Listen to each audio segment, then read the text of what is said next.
Live from Pahrump, Nevada, the Valley of the Dirt People, it's Tech Talk, Taco Tuesday, with your hosts, Jimmy Lewis and Logan Tyler. You're live from the Tech Talk Taco Tuesday news desk. This is where Jimmy Lewis says, I rode a Husaberg today and you didn't. Yeah. Yeah. Now, I only rode it from one garage to another, but it's still more than probably every single person, except for a few guys that don't really care about this show, right? Yeah. What do we really talk about in the show, Logan? Dirt bikes and dirt bike related products. Right. This is Logan Tyler. He's my co-host. I hired him for the very low sum of indentured servitude so that he would, because he didn't talk, and now he's starting to talk, which is it's helping the show flow a little bit, because his original job was to talk when what? When you were, like, taking a drink of something. Yeah, when I got busy. So we answer your motorcycle and motorcycle product-related questions. I do it 9 out of 10 times without referring to a reference manual, and the information is as good as it is for what you're paying for it. And you're not paying much. But we do have some sponsors. That's why we're able to be here. I would like to thank Yamaha, Scott Sports, Climb, DDC Sprockets, Trail Tech, and Taco Moto. Taco Moto's almost on board. Yeah. It's close. So big thanks to Yamaha. Should we talk about what? 2 strokes, 4 strokes? Which one do you want? 4 strokes. I know that one a little bit better. You know that one a little better. Yeah. Been practicing. Yeah. Really? What does it say? For motocross riders driven to dominate, the YZ lineup of 4-stroke bikes. What would you want to do on a YZ 4-stroke?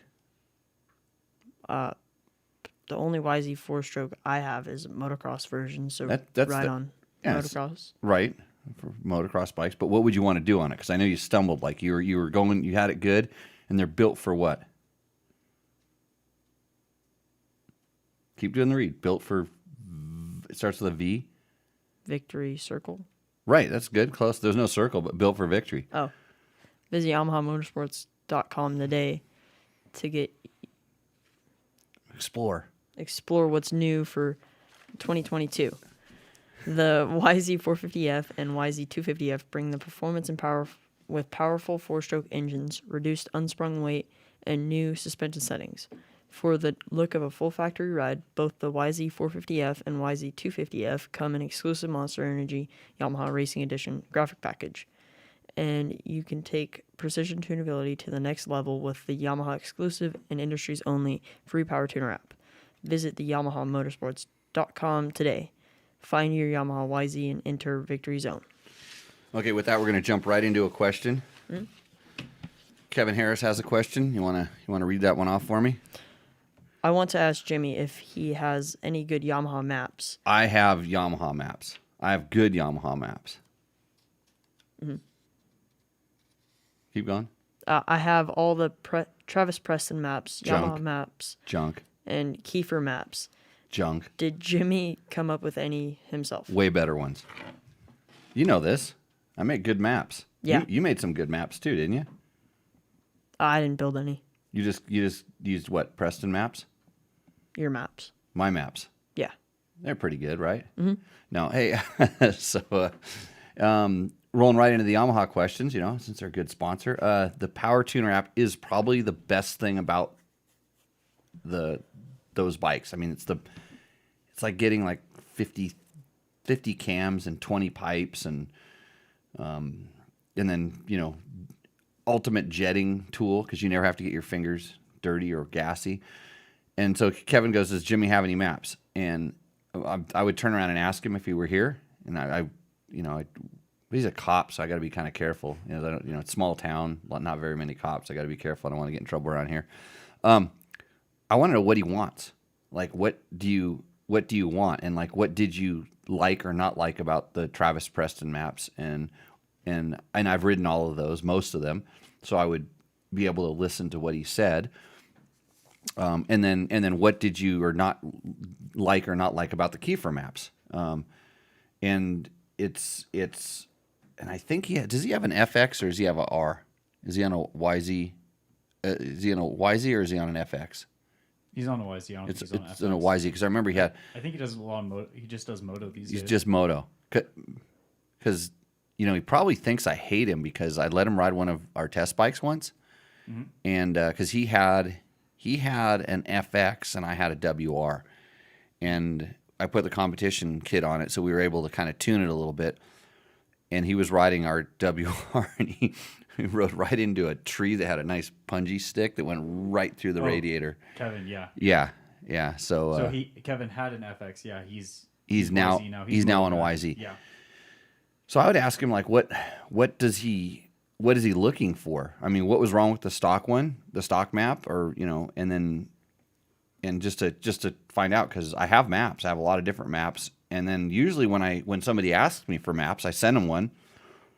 And a lot of times I say, because they'll tell me if they want more aggressive or less aggressive, because I got maps on both sides of the spectrum.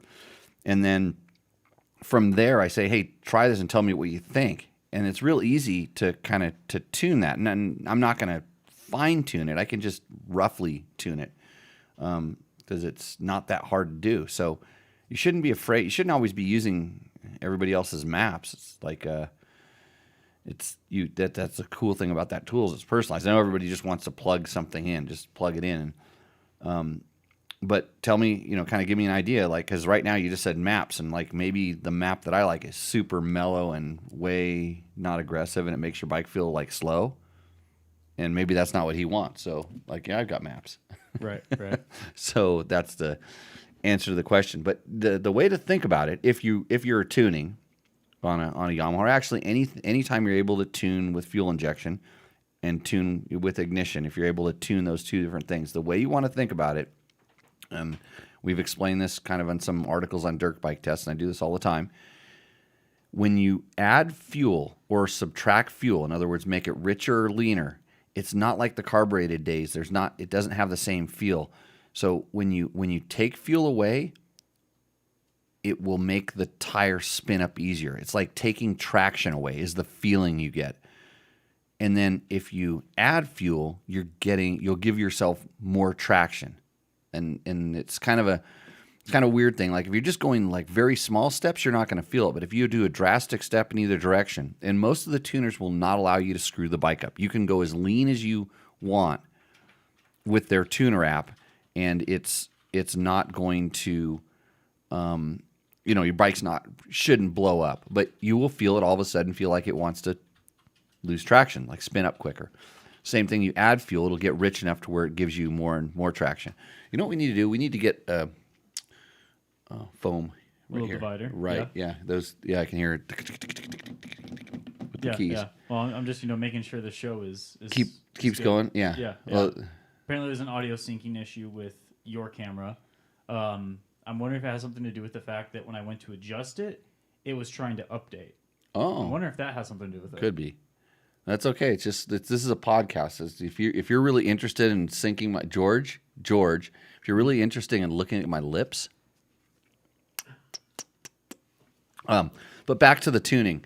So fuel is traction. Ignition is throttle response.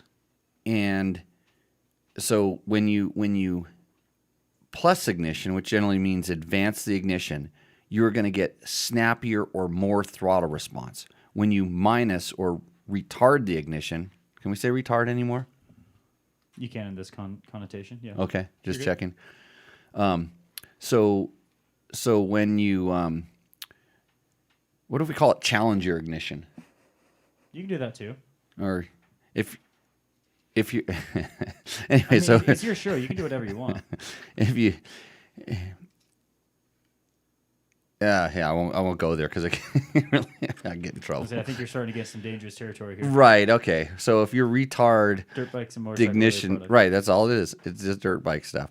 So if you retard the ignition, if you take ignition away, which is minus the ignition, it generally deadens the throttle. So you hear guys a lot of times they want to put on a less aggressive throttle cam, like the pull of the throttle tube, and they want to put a less aggressive one. It's the same thing. That's retarding the ignition has a similar feel. And so when you use that, the fueling and the ignition to customize the bike in the RPM range you want. And generally they give you a grid and it's kind of split up evenly, but the Yamaha tuning app actually allows you to adjust the ranges. So you can actually, if there's one area you really want to fix, you can make really small increments and get very detailed in it. You only have 12 boxes. The old ones you had 9, but it does make a significant difference. It's really cool. So that's how you would tune your bike if you wanted to do different things. And another thing I would suggest is if you have the ability to hook a tachometer up to your bike and see what RPM you're riding in. And then you can also, another thing that you can do is you can paint a line on your throttle grip, or put a small piece of tape on your grip that, like a red piece of tape. So when it's closed, it's at 0, and when it's open, it's at 100%. And when you're riding, if you can pay attention to those things, because I promise you that you will find out that you're at a lot lower throttle percentage than you really think you are, and you're at a lot lower RPM than you really think that you are most of the time for most riders. So that's how to do fuel injection in a can. So if you have any questions about that, put it in the chat and I will answer it. Or if you're watching this on the YouTubes, write a comment and I can go into deeper detail in a next episode. Or if you're listening to a podcast, then you attach the note to a carrier pigeon and say, "Fly to Pahrump, Nevada, the Valley of the Dirt People." And he'll come to my house and drop the note off and we'll get you answered. What if your cat sees the pigeon, though? Ooh, forgot about that. Yeah. Maybe that's why I haven't been getting too many carrier pigeon messages lately. No. I didn't think about that. Selma, the attack cat. Yeah. Didn't do much for the ratings, though, the cat on the show. No. Well, it's because, the cat just kind of flashed her tail. Oh, she rear end to the camera, so yeah. I do some. Some people like to see the pussy, So next, boy. let's start with the first question. Mitch OGB. How often do you change your brake and clutch fluids? Rear brake every 15 hours / race. Or riding. Yeah. Clutch every 20 hours or every race. I tend to replace that on my 50 motorcycles. I replace it when it needs it, which is like more often than not. Never. I don't do it a whole lot because I haven't needed to. But I will kid you not that my 2003 and 2004 KTMs have started needing the fluid change just because it was getting bad. And these are rental bikes, so they get overheated and stuff. But I would probably say you should do it. In reality, I do it a little bit more. I would do it. It depends on how humid. I think the biggest factor is how humid your environment is. We're in a very dry environment, so those fluids don't get contaminated with a lot of the moisture that's in the air because we don't have much moisture in the air. And I know for sure brake fluid hates water, and water likes to boil, and brakes get hot, and that causes a lot of problems. The clutch fluid, same thing. You can heat it up and get it hot, but it tends to be, and it depends on whether it's a DOT like a brake fluid or it's a mineral oil, how they respond and how they act, which the mineral oil is sometimes used in the clutch systems, but never in the brakes. Brakes always have brake fluid. So, on my Hondas, so what year is that CRF 230 that we have? It's 2003 or 4? I think 3. Never changed the fluid. Mm-hmm. I never did it. And it's never, the brakes still work. Oh, that has a drum brake in the rear, though. That one does. But the front I've never changed. The Yamahas, the TTRs, I think I've done it once on those bikes, maybe. Just, they were there and I was doing this, so I just ran some fluid through it. And I just usually, open the reservoir cap up, keep a bottle handy, and then just kind of pressure, put pressure on it, bleed it out, close it, put more in, just let it run down and just till clear fluid starts coming out. But a lot of times the brake is not I mean, the new fluid will carry some of the debris out and stuff like that. My experience is it kind of sticks in the line and it sticks inside the pistons, and it's really hard to kind of clean it out just by doing a fluid flush. But having newer fluid in tends to help. So that's what I do. I do not keep. If I were racing, whole different story. Then I would be a lot more picky about it, because racing, I know that a lot of people drag their brakes, and then the fluid gets cooked, and then it's bad, and it draws air in when this happens. And so I would, especially the rear brake, I'd be a lot more picky about it. And same thing, if I had ever had any fear of a failure because of this, I would be changing it or paying attention to it very closely. Clutch fluid, same thing. If you had problems with it, frankly, on my KTMs, I don't have problems with these. Every once in a while, we've had a test bike that had something go, wrong with it, or something hit, like the slave cylinder or whatever. I can tell you that tequila will work as a substitute brake fluid. Don't ask me how I know. Next question. Michael Payton. Storing carb-equipped bikes, dry carb or wet carb? Wet carb. Yep, wet carb. The reason is, man, I mean, now I've been doing this now for out here 10, 11 years. I have bikes that sit for 5 or 6 months in shipping containers that are 140 degrees inside. And anytime that if a tank goes dry, and then because stuff's evaporating at that temperature, if tanks go dry, then the carb goes dry and everything dries out. The gaskets dry out. Bad things start to happen, and generally the last thing that's left inside of that bowl is the water. So after the ethanol goes away, then the water settles, and the gas goes away, and then there's water, and then the water, algae grows, is what I've been told. It's like some sort of an algae or something, that corrosion sort of thing that goes on to anything that's brass. So you have rotten rubber and green goopy crap in all of your jets. And then what you can't see is all the stuff that's in the little teeny tiny channels inside of the carburetor. That means you need an ultrasonic cleaner, usually a mid-body gasket set if it's a 4-stroke, and those things. So I tend to leave it wet is the way that I've done it. And the best thing you can do is start the bikes like once a month, and that will alleviate 90% of the problems, you'd say, Logan? Probably. Because you get to start them. Yeah. Except you can only start about like 3/4 of them. This time I did better. Okay. So you've learned how to scare the bikes like I do. Yeah. So you think that I walk up and I scare the inanimate object? Well, you said it yourself one episode, and... Oh, that I scare the bikes into starting? They'd rather start than take the wrath? Yeah. Chris agrees with you, by the way. Chris who? Real. Oh, with all that stuff, really? Yeah, he said. Oh, that's a seal of that's is not your friend. Yeah, that's a seal of approval. Also, wait, can you be quiet for a second? Test. Okay, you're good. Okay. I had to check my mail. Yeah, you want to make sure everybody can hear you. Yeah. Next thing you're going to do is you're going to have your own camera too, right? Eventually. Hey, I was shopping for cameras because here at Tech Talk Taco Tuesday we're always looking to improve. Right. So, yeah, we're. Hey, if you really want to see how much we've improved, you should go to episode 1. I dare you. I dare you to go watch episode 1, and you'll learn a little bit because I tell you why I started doing this, and I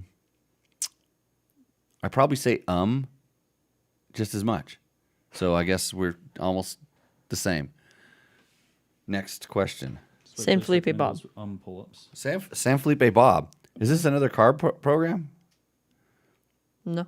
Okay. Do you have any tips for cleaning goggles after a dusty or muddy ride? Like, how do you get the foam clean, factory fresh? Cheers. Reason I asked if it's a carb question is Bob put a picture of his beta carb on the internet the other day. And at first I thought, like, why is it? He had the green main jet, and I'm like going, this can't be his beta. And I'm like, it's a 2-stroke. It's like you should have oil in the gas. And then I'm like, ding, oil injected. So now I found the first thing that I don't like about oil injected bikes. There's no oil in your gas. And so if you let your bike sit for a few months, you get 4-stroke carburetor problems. So, Bob, next time you let that thing sit, run a little premix through there. Maybe, 60-1, just the last little, maybe run it low, last gallon of gas, put a little premix in there. And then before you go, run it so it's in the carb. I think that little coating of oil will work wonders down there because it seems to have on every mixing 2-stroke that I've used. And then you should be good. What are 4-stroke carburetor problems? 4-stroke carburetor problems. There's no oil in the gas, and so when the gas evaporates off, there's that little coating of oil really helps the brass parts and the aluminum parts and the magnesium parts in there. It makes it harder for the metal to corrode. Essentially, it coats it. It's like putting a penetrant oil on. That's what the 2-stroke oil actually acts like. That it lubricates it and it sticks to it, and then other stuff, bad stuff doesn't. So that's why 4-strokes. Remember how we used to put the 2-stroke gas in all of our rental bikes, the last class? Do you remember this? No. So in the last class of the season, in all the rental bikes, we used to run 100-1 premixed gas in all of our 4-stroke rental bikes that had carburetors on them. And going from doing nothing to that was very significant how much carburetor work we had to do come this time of year. Mm-hmm. How many carbs have you seen open lately? None. Yeah. So that will one open. Yours. Exactly. Yeah, your bike. But we also started using some of that the Tektron Power Sports, what's funny, I used to see that at the Walmarts and stuff like that. I'm not seeing it anymore. So oh, really? Maybe it maybe you should shop through the Amazon banner. Right. Hey, and if you are buying stuff, Matt just reminded me, go to Dirt Bike Test and click through our link to Rocky Mountain MC ATV. We get a small portion of that. We have an affiliate program with them. They've been kind enough to do that for us, and I know everybody's out there ordering parts. I did it last week. I made my parts order. I made 2. You made 2 parts orders. I actually think most of the commission is all DBT guys. Oh, because we know how to do that. Yeah. We started doing that. So, order up through that, and we'll get a little slice of that. So, what is goggles? Yep. So what I do is I have just like a deep sink wash bin, little dish soap, like a good oil cutting, grease cutting dish soap. Not a lot, but just a little bit. And I just take the whole stinking goggle in there, and I just smash it in smash the foam to just cycle some water through it. Then I drain it, and I fill it up with just pure water, and I do the same thing again. And so it cleans it out, and then I drain it out again, and put water in one more time, and I do it again, because I don't want any of that oil in there, and I don't want any of the soap to be sitting on my face afterwards, because I've actually had some soap that was not so friendly. So that worked, and I don't really, when I clean the goggle band, for instance, I don't agitate. I don't like stretch it. I just kind of like wipe it, because I don't know why. I just think that's easier on it. The soap doesn't get in there, because that's a little more dense. I should probably call up Knowles and ask him, John Knowles, and find out he's a factory goggle guy. He does goggles for the factory racers. So he probably knows this. He probably takes them out of the box and just builds them up, and then they go away, because you see those guys that are just tossing their goggles out to the crowd, right? Yeah.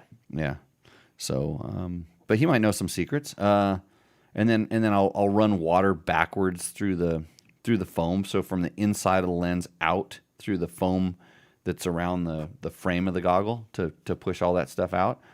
if it's muddy, then I will take the goggle apart, the lens out of the goggle underwater, and then agitate it, shake it around so all the dirt falls out, and then let everything dry and put it back together. That's my technique. Foam clean and factory fresh. That's clean and factory fresh. It's never going to be factory fresh. It's like a new car. It only smells good for so long, especially with my sweat. So, next. Bill Hall. I noticed on your Tour of Idaho bike, you have a Mega Bomb on that machine. Did you put it on because you wanted it, or just did put it on because FMF gave it to you? If you put it on because you wanted it, can you tell me the advantages of making such a mod? Or did FMF want to show themselves as a sponsor at the end of your very nice video? Also, is removing a toe mandatory personal mod / fitness training for attempting the Idaho ride? If so, tell me where you get that done. Shark. I used a shark while I was surfing. Yeah. For the toe mod. Bill.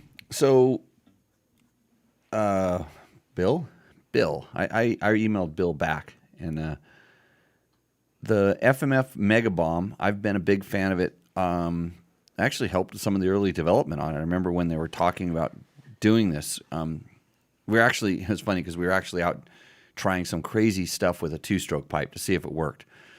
And it was right at the time that sound was becoming, 4-strokes were getting popular and sound was becoming a bigger and bigger issue. And that technology, and I don't know the exact name of the patents that are around that or what that is called, but it's been around forever. And it's a lot more than just essentially, and everybody thinks that's an open chamber inside there, and the pipe just goes through. That's kind of encapsulated around the outside of it, and there's some very strategically drilled holes inside of a Mega Bomb. It's not like an expansion chamber like a 2-stroke, and because originally it was the Power Bomb, and the Power Bomb was not, it didn't have the shape to it, and evidently the shape helped, and I know it helped because I did some early testing on it. And it actually made a big improvement. There was a step that the Power Bomb made, and it was a bigger step that the Mega Bomb made. And I really, really like what it does. It improved throttle response, especially on the old carbureted bikes. It really helped throttle response and the way that the bike came back on after you decelled, and when you kind of rolled back onto it or even snapped back onto it. It could actually kind of, it seemed like it gave you a little bit of range in your jetting. Your jetting didn't have to be so specific. The secondary benefit, well, actually the primary, I don't know which the primary benefit was. It was noise reduction. Mm-hmm. It really reduced it by 1 or 2 decibels on almost every type of sound test. It tended to reduce the sound. But the other thing was the throttle response, and that's what I liked about it. I like the quieter bike. I always liked the quieter bike. And I like the throttle response benefit. Did it give it more power? I couldn't tell. I never could tell the power. It was just throttle response. So I ran it by choice. Yes, I ran it by choice. Yes, FMF did give me that particular one. Would I buy one for my bikes? Yes. They're on back order right now because I want one. I want 1 or 2 for a couple of my different bikes right now, especially on the KTM 350. It makes a very noticeable improvement in an area where the bike could, a smaller bike can always use more torque and throttle response, and that's what it feels like it gives the bike. So, like I said, doesn't feel like it gives more power. Maybe it feels like it gives a little more torque. And for training for Tour of Idaho, I wouldn't worry about cutting my toe off. I would just come to my riding school. That's jimmylewisoffroad.com, where I can teach you how to be a better rider. The best modification you can buy. So, costs about the same as a Mega Bomb, but I think the school, a full system, you get a full system for the same price as the school. Actually, I think the school might be cheaper. And the good thing is it fits. You do the modification to you, it fits on every bike. You don't have to switch it, and you don't have to worry about bolting it on. It just pops right on to every bike. Yep, come to my school. Schools, classes, we announced classes. They're on the They're on the websites, the internets. Yep. www.jimmylewisoffroad.com. Go there. Click the link I just put in the chat. Oh, yeah. Click the link in the chat. Podcast, then JimmyLewisOffroad.com. No, send your carrier pigeon. Just get your carrier pigeon. Send them out here. Mm-hmm. Just have them chirp. I want to go to Jimmy Lewis's class. Right? Mm-hmm. Hopefully my cat won't kill it. I might set up Morse code instead. Right. I think it's more reliable. Got it. I hate pigeons. Flying rats. Camp TLCGT at AOL.com. Don't give up on me. I am the guy in CT. Connecticut. I have been bird dogging all kind of 230 Honda 230 CRF and or Yamaha TTR 230 on Facebook. They either have no title, likely stolen, or go like in an instant. A mechanic I know has a 1998 While he's reading this epic, I'm going to need 83. some tequila, Matt. Silver Honda's XR200. It looks okay, but I have no further inspect. I have to further inspect. He wants $1,300. Yeah, $1,300 for an XR200. for it. What do you think? How much would you pay for an XR200? You know what that is? It's a bike that's twice as old as you. I had one. Yeah. How much? What's it worth? Oh, I don't know. If it was cherry, what would it be worth? Like showroom. I don't know. I like it more than my current pit bike now for certain situations. And You liked it because you had to kickstart it? that is on a little pit bike. It's not that big of a. On an XR200? It's not a little pit bike. They're big turds. Still used it as a pit bike. Yeah, and you had to kickstart it, right? Yeah. Yeah. Okay. I had one. I had one that had four valves and 2 carburetors. You know what that thing was? Expensive. Hard to work on. Yeah, it was almost like a Husaberg with no power. Mm-hmm. That's how bad it was. Was that an elevator bike? No, although that's probably that bike really helped my racing trajectory because I learned how to ride a small, slow 4-stroke you had to rev to the moon quite well. And then when Al got me on an XR250, which was like, whoa, XR250, they went back to a single carb and he made it a 280. I could ride the wheels off the thing and go really fast. But I used to like to burn holes in the top of my XR200 piston and, going wide open down sand washes. But so anyways, I think $800 max. Yeah, that one right there looks great. It looks super tasty. $800 max for an XR200, unless it's showroom and you think it has some sort of long lasting, value as a collector's item. But I don't think it will because I think they made like 8 million of those things. How clapped out was yours? I don't know. I think it was pretty good. It was pretty good. Did it have ProLink suspension or 2 shocks? I think ProLink ProLink. had a ProLink sticker on it. Yep. And were the forks like, was it kind of low travel or was it had a lot of travel? Because they kind of dumbed it down towards the end of its. Mine was an 83. 83. Oh, so that was the dumbed down. No, 83. Same as this one. 83. Yeah, I think. I think that was the long travel. So 80. Yeah, it was 83 was long travel because 84 they went to the 4-valve, the the radial 4-valve combustion chamber, and so okay, yeah, not worth unless it's, I don't know. He's all over the place. So he's emailed me 62-year-old guy. He's trying to ease back into riding, and he's on the right path thinking about, the Honda 230 or the TTR 250 or 230 or TT XT, that type of bike to get back into it. That's a good thing. The first thing I jumped on and said, hey, look for something that's electric start. But he says everything he sees is being sold without a title. Now, I don't know how things work in Connecticut. Most vehicles have a title.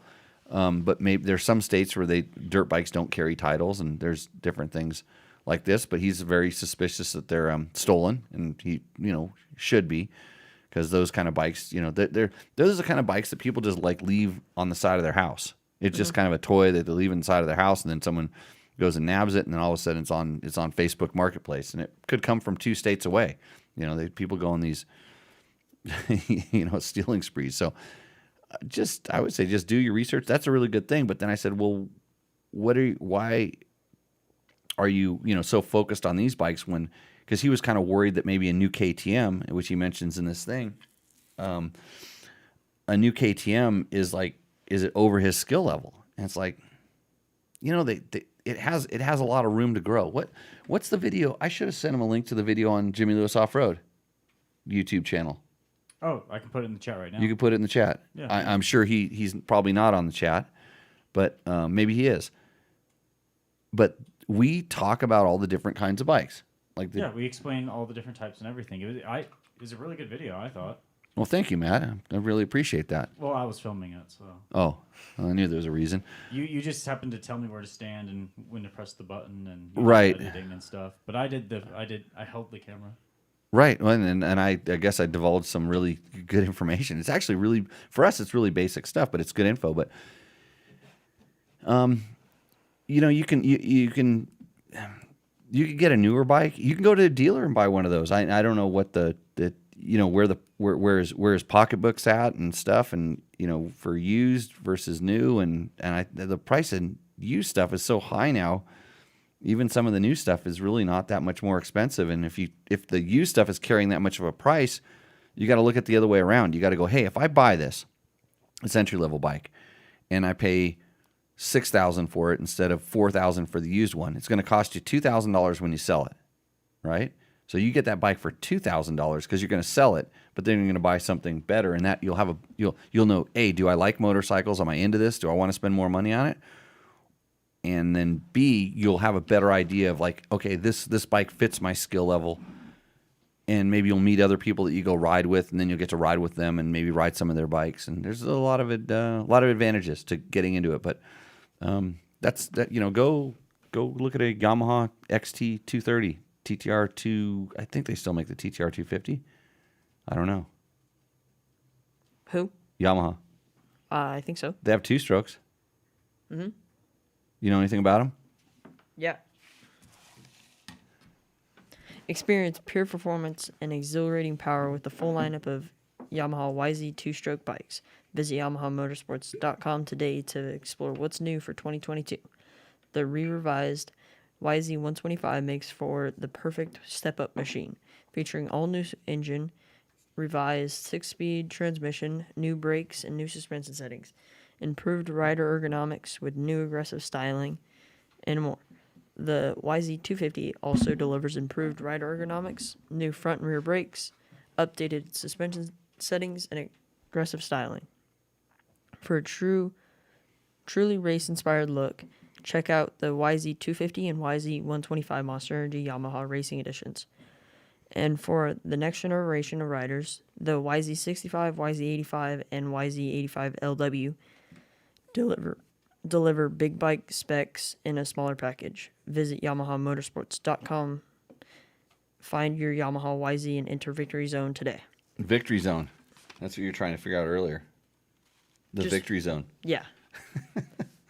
Got it. I got my Dobel Diamante Maestro tequila. I'll tell you how it is. We've had it on the show before, haven't we? I believe you have. Yeah. Yeah. I haven't tasted it, but we'll give it a little review. Well, it sits next to your desk all day long. Yeah, you should a little snap right before lunch. No problem. Yeah. Well, I can do it before any of my little breaks when I go for my little lap. Take a you just don't let the HR people see you around here. I am the HR department. Oh. Yeah. They drink it on the job these days. Yeah. Oh, so Joe Welder. I'm 62 and have an XR200. So Joe Welder needs to talk to the other guy. Crazy Nate, I think that was his favorite bike, XR200s. He used to just run them so long because he can't kickstart or anything that literally, if you just move the kickstart, it would kind of start on its own. No compression.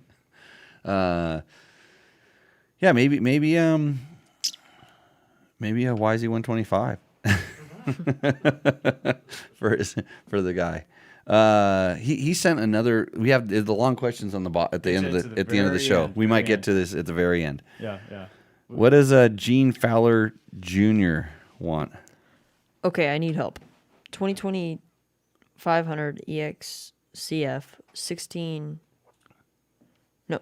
1,650 miles or so. Riding tonight, reach down for some rear brake, and nothing's there. Zip, nothing. Okay, so reach down. So he's pushing on the rear brake with his hand? That's awkward. I don't know, but anyways, keep going. To check what's up. No leaks, master Hey, cylinder. don't give Logan a hard time about it. He read that exactly the way it was written. Seemed full, nothing. Started for home with front working but on fire roads, so extra careful. Sometime later, tap the rear brake and brakes are there. Got home, checked it out, still working. What the heck? Does anybody have any ideas what this is or what to do? Thanks in advance. So Gene was on the EXC and FE performance group. Performance and Tech Talk group. Performance and Tech Talk group. This Which, question. shout out, we are still streaming to those people. Yeah, we're streaming to that group. Yeah. And All one of them. I saw this post, and I saw like the 5 or 6 answers that were there, and it had already started. Oh, you need to have a banjo bolt that, the cooling addition the most common thing, the quickest thing that didn't come up yet was did the rotor get bent? That's the first thing I think of. I'm not going to blame the rider right away, Gene. I'm going to go, maybe your rotor got hit and it got bent.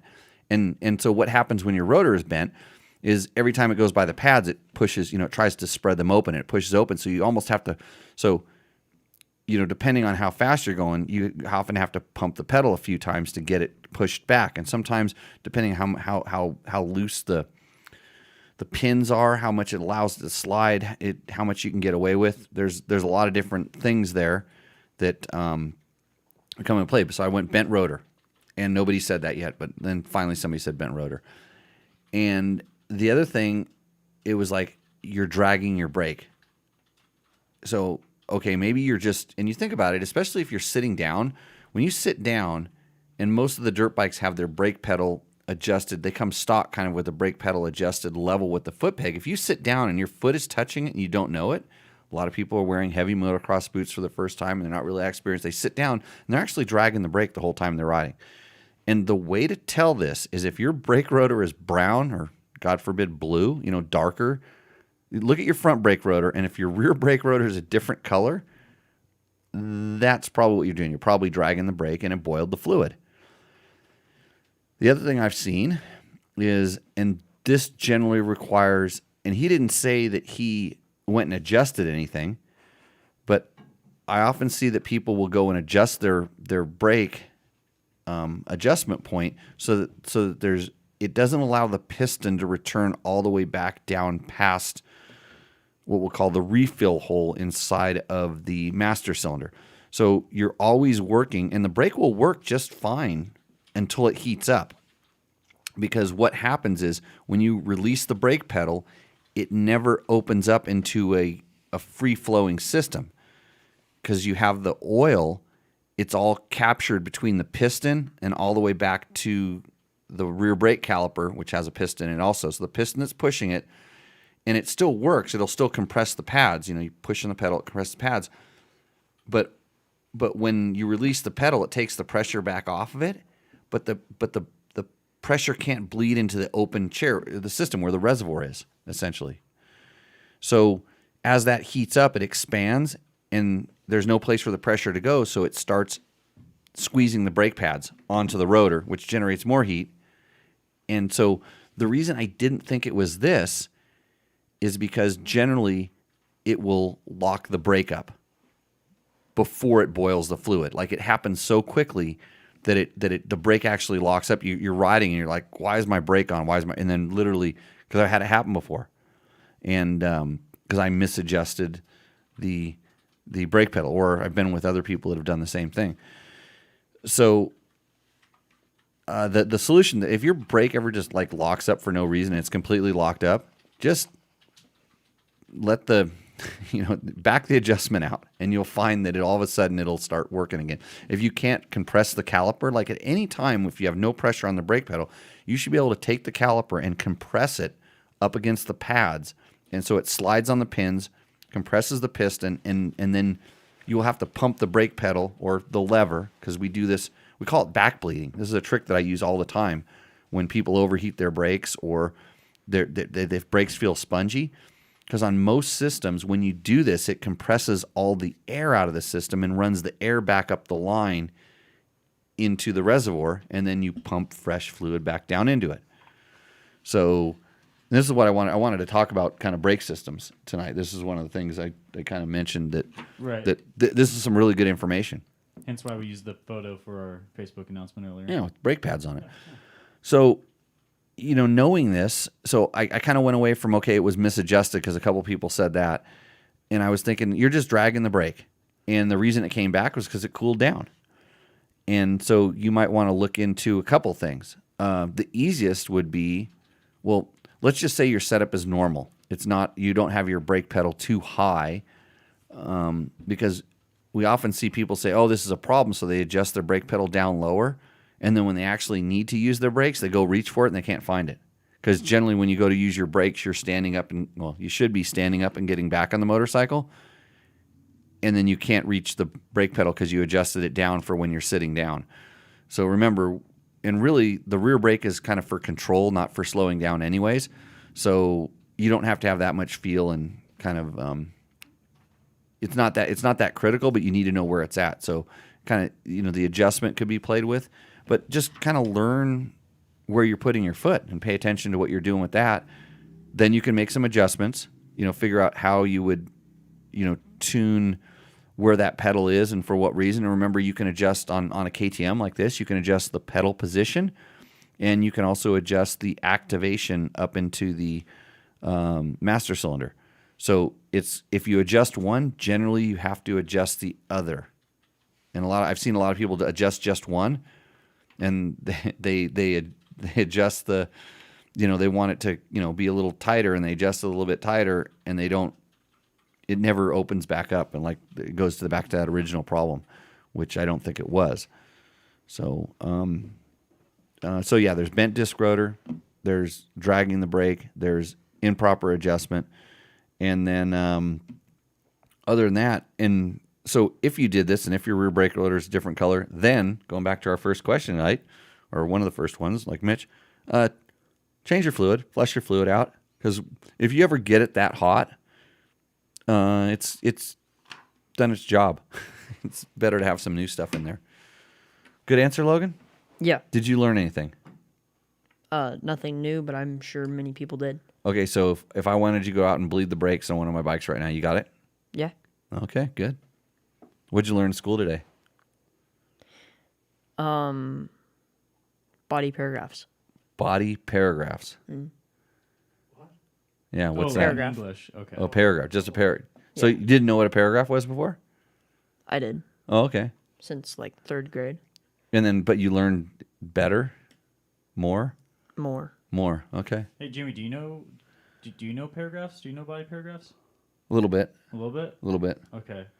I was an editor of a magazine, Okay, I'm just making sure. Because you're grilling Logan.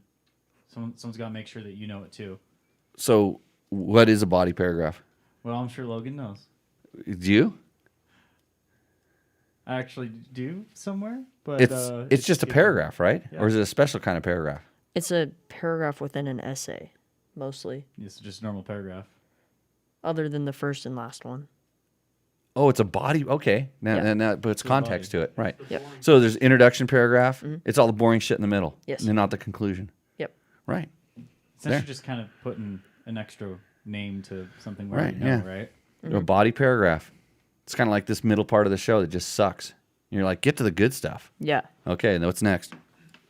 Dan Clark with 2021. Hold on. I got one other thing. So I'm wearing a shirt tonight. I'm going to move my mic and stuff out of the way here. I'm gonna hold my... Your camera's being weird, so it's just... okay, the main one. Main camera. Yeah, so I'm wearing a shirt tonight. If you know what this shirt logo is and what it means, so it's a logo and it means something. If you know what it is, you're supposed to put it in the chat. And if you get it right, well, the first person that gets it right, we're going to give them the award. Award. You already won it because you already won the award. Yeah. No, we're going to, this company is going to do something very nice for you. And I'll tell you why once somebody wins it. Wait. Nice for you as in like nice to me, or is it nice for the listeners? It's nice for everybody. Okay. But more nice for the listener. Okay. Understand. So, Logan. 2021 KTM 500. What are people doing to get more power out of them? This is okay. This is so this question came up. I was on the other side of the office and I yelled. I'm like, Matt. Nah. I'm like, this is what this is. I said, this is why I shouldn't be looking at the internets, because before he could talk common sense into me, and before I'm going to give you the answer. Do you want to know what do you think the answer is, Logan? Yeah. Twist the throttle. There he goes. Twist the throttle. Logan said it, not me. Oh, look at that. No, that's what I posted. I said. So the question is, point to which one so I can read it one more time. What are people doing to get more power out of them? So I put in there, because I mean, I'm kind of a motorcycle guy. Got a little reputation, it's a couple credibilities or something like that. I said, I prefer to twist the throttle farther. Fun, fast, and effective, I think is what I put in there. That's what I did. Does that mean? Could be taken Oh, that free. No, I put fun, free, and effective. Oh, it could be taken out of context. Well, yeah. Because I'm being a smart ass or just an asshole. Both? A little column A, a little column B. Okay. So the way I like to, break things down, just so, just a little bit. I don't like to talk about myself, but we'll do this right now. You started a podcast. I mean, you kind of have to talk about yourself, so... It was just so I could talk. The weird thing is, like, when I started this thing, I was just talking to myself by myself because nobody watched this shit. It was right. So now we're gonna now we got a few people, and I'm gonna tell you why what I say is so powerful, because I do it. It's exactly what I do myself. I'm not just sitting here talking. Well, maybe I am just talking to feel my lips flap. My therapist said I needed to have 2 hours of lip exercises on Tuesday nights, and maybe this is what I'm doing, and maybe I'm just trying to really give you good advice. But when I want more power on any bike that I'm riding, I turn the throttle farther, and 99% of the time, it actually works. There's very few times. Well, I have to kind of really break this down because sometimes I'm riding Husaberg 570, and at that point, there's always more power. I mean, it's very rare that you're going to actually get to the end of the throttle. And I've seen people say, yeah, I was wide open. And I get to observe some people when they're riding because I teach riding school and stuff. And we have a drill where I dare people to get their bike wide open. And we actually kind of stopped doing it because too many people did what, Logan? Started doing it?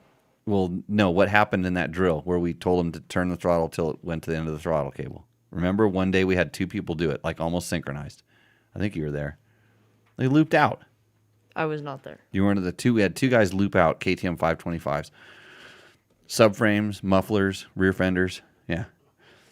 But there's usually a lot more left. And even on your poor 2021 KTM 500 6 days that only has 48 horsepower, I beg you to tell me when you need more than 48 horsepower. I still don't know off-road when you're going to have a situation where your tire can handle 48 horsepower. just doesn't really exist. You're not seat bouncing out of a jump with a 4-foot run up trying to clear a 90-foot triple. You're not doing this, especially not on a 6 days, because you would actually do a front flip if you did it right on that bike. Like tried to clear it, if you really got it and tried to clear it, that bike would do a front flip because it would bottom out because it's an EXC, and you'd be pulling on it so hard that it'd probably have enough energy to flip it forward. Well, you wouldn't do a complete front flip; you just land on your head on the face of the third jump. So when I kind of say these comments and stuff, because it's actually true, it really, really does work. And if you're not on Husaberg 570 like me, and you do get to the end of the throttle, I promise you, you're not at peak horsepower. You're probably at a lot lower RPM. And if you let the RPM come up and do what it does, because most guys I see them, they turn the throttle wide open, they shift way before they need to. People tend to ride their motorcycle in this very small range in the middle. They're afraid it's going to stall down low, so they never trust the torque. They never use it down here. And then they never let it rev to where it actually does work. They don't appreciate the full experience of power band, like from the bottom to the top. So Dan, I think that you should just go out and learn to, before you do anything else. And then if you start finding shortcomings in the way the power is delivered, and here's where I will say there are modifications you can do to shift the power delivery, different parts, make it respond differently. And it goes back to what we were talking about with the power tuner app on the Yamaha. What do you want? What are you trying to get out of it? And I think you can save a lot of money by doing this. And then when you start finding out that your bike is really stinking fast, then pay attention to all the stuff we just said about the brakes. Yeah.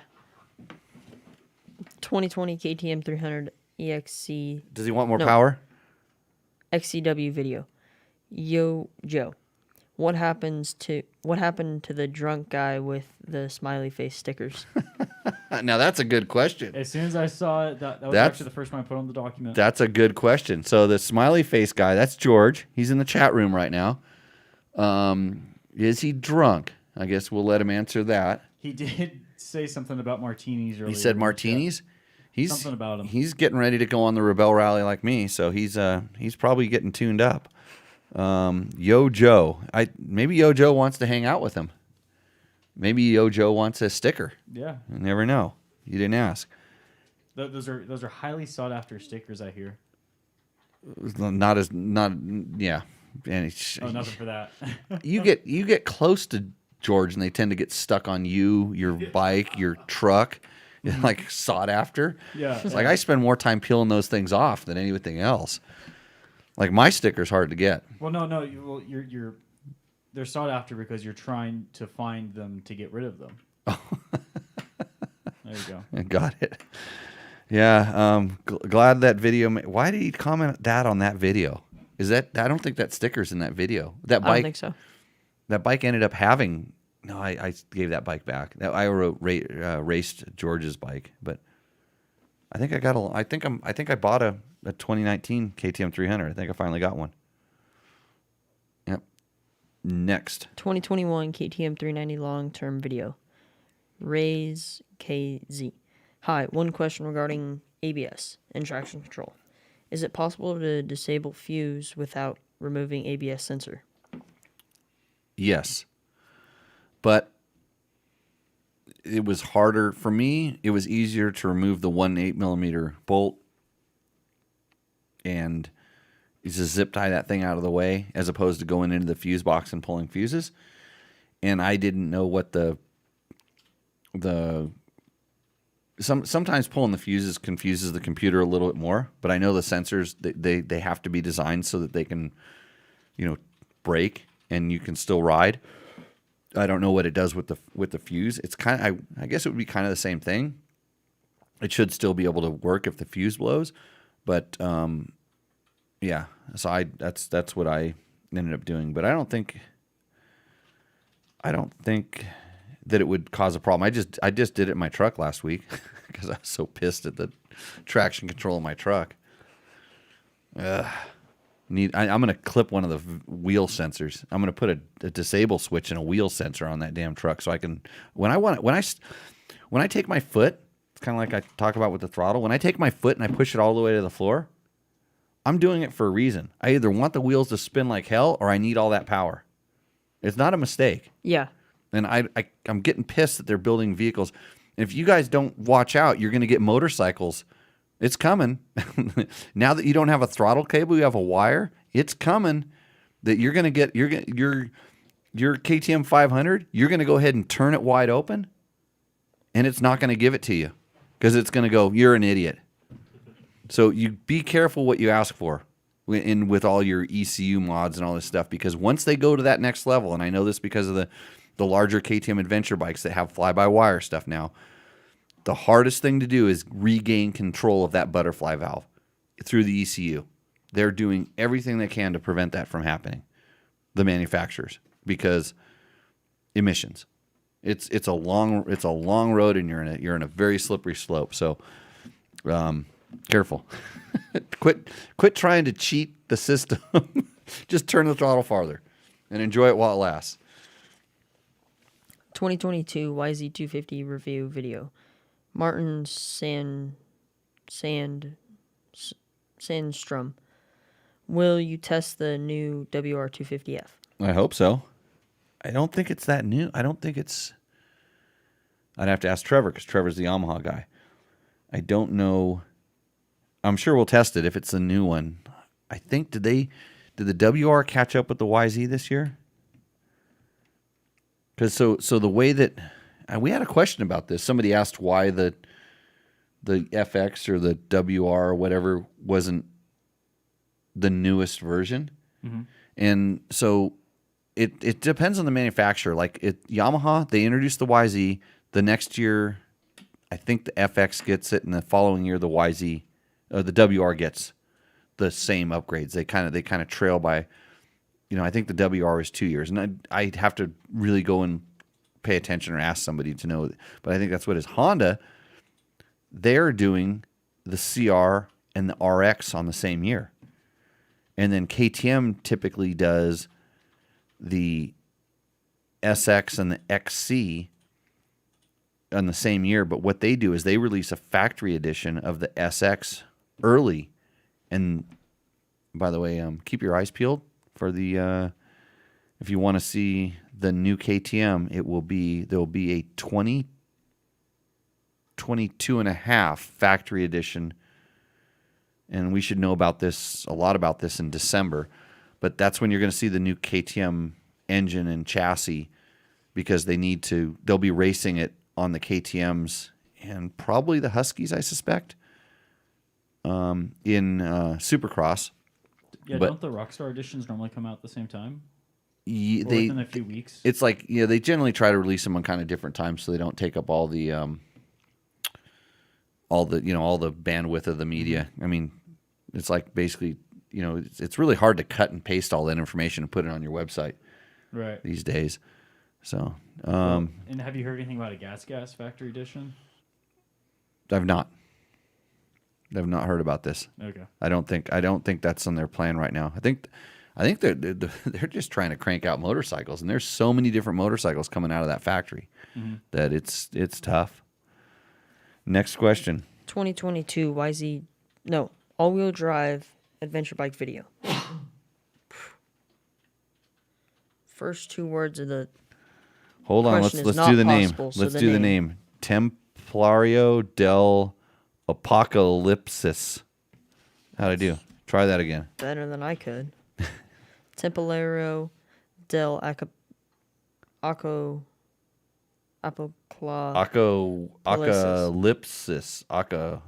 Apocalypsis. Yeah, exactly. That's what I said before, but I factored in the thing. What's the question? Not possible if you know anything about motorcycles. Well, I don't know anything about motorcycles, and I rode the Unicorn, so it's not possible. It's a freaking all-wheel drive adventure bike using a gear drive and a small transmission. It was awesome. There was a reply to that comment that I almost included in that in the notes. Mm-hmm. But it was a little too long. But essentially, it was kind of calling that commenter out. Oh, Yeah. well, I mean, very it's entertaining. YouTube. What do you expect? It's all fake. Everything. Like Yep. this show. In fact, we're not even real, Logan. Mm-hmm. How was prom? Homecoming. Homecoming. Oh, yeah, whatever it was. I didn't go to any of those things. I guess I did, but I don't remember. So the whole time you were there, were you thinking about riding dirt bikes? No, actually, I was only there for like 45 minutes and then went out in the desert. Oh, in the Jeep? In my buddy's truck. Okay. So you just did your girlfriends go with you? No. Oh man. Yeah. Was that a good thing or a bad thing? You still have a girlfriend, by the way. Never had one. Oh, you didn't have one. Just No. a friend. Yeah. You just let her do her thing and you went and did your thing. Yeah. Right. Okay. Just checking. Good. Victor is in the chat, and he actually said Matt means apocalyptic Templar. What's an apocalyptic Templar? That word you person. guys were struggling with. Right. What does it mean? What is an apocalyptic Templar? I mean, yeah, that's what it means. But what does that mean? Well, what's the body paragraph? Why don't you learn something in school and tell me these answers? Like, I'm just an old dude. I don't know anything except for like turn the throttle farther. Just twist the throttle, bro. Okay, next question. Third. All-wheel drive with drive system 1 foot powered. The all-wheel drive system, 1 foot powered. I think he's looking for the Christini mountain bike. The Christini fat-tired mountain bike is the answer to that question. Yeah, but it's kind of a comment, more or less. Got more stuff coming. Yeah. You know, DDC makes awesome sprockets for your dirt bike. If you're looking for a stainless steel, long-lasting, I'll call them everlasting sprockets. Nate is a super enthusiast. Has sprockets for most common dirt bikes, and he's always sold out because his stuff is so good. That's how good it is. But if you have a Yamaha, he has sprockets for you. So what you need to do is you need to go to ddcracing.net. Just like it says on the logo there. I had to check it because I don't remember all my websites. Order up some Yamaha stuff and tell them Dirt Bike Test sent you, and maybe you'll get a special deal. But everything else it's on its way. It's close because I'm waiting for a couple KTM 50s right now. So, but those are, man, I've never worn one out, and I ride. Well, I have a lot of bikes too, but ride a lot. So, and they handle the power of a Husaberg 570. So I don't care what you're going to do to your other bike. You know, you're going to add some ECUs or pipes or something like that. Your DDC sprocket will always handle your power because it handles mine. Next question, Logan. Tech Talk 112. The pattern forms 85. Why did the 2022 change not come to the X models? So he's talking about Honda. So this is the question I was asking about. So why did the 2022 Honda CRF R changes not come to the X? Well, if you are familiar with how Honda treats the CRF X, they generally make it and they let it ride for as long as it possibly can. So that bike, they usually like the X and the L. So the CRF 450RX and CRF 450X and CRF 450L are kind of a completely different platform. It was originally modeled off the current R, but it has 6-speed transmission. It's emissions compliant. It actually has to meet a whole bunch of different durability standards and stuff. And once they build that bike, they build it, and usually within the first 2 years, they'll make a certain number of changes, just like slight upgrades to get it just right. Durability concerns. If there's little things that they know that'll very simply, without much cost up, make it way better, they do it, and then that bike will stay the same for a long, long time. So don't expect to see a lot of X or L model changes I wouldn't think in the next 3 to 5 years. I'm guessing, just guessing, but who knows? Yes. 2021 beta 200 full test video. WSL. Great review. Good to find out that it can be set up for casual trail riding with that button and adjusting for fork and shock.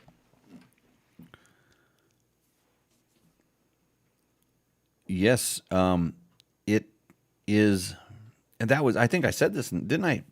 It's been a while since that video has been up there, but I'm pretty sure I said that was the magic of this bike is that it can very easily go from being a trail riding bike, like an aggressive trail riding bike, but because KTM doesn't make a 200 anymore.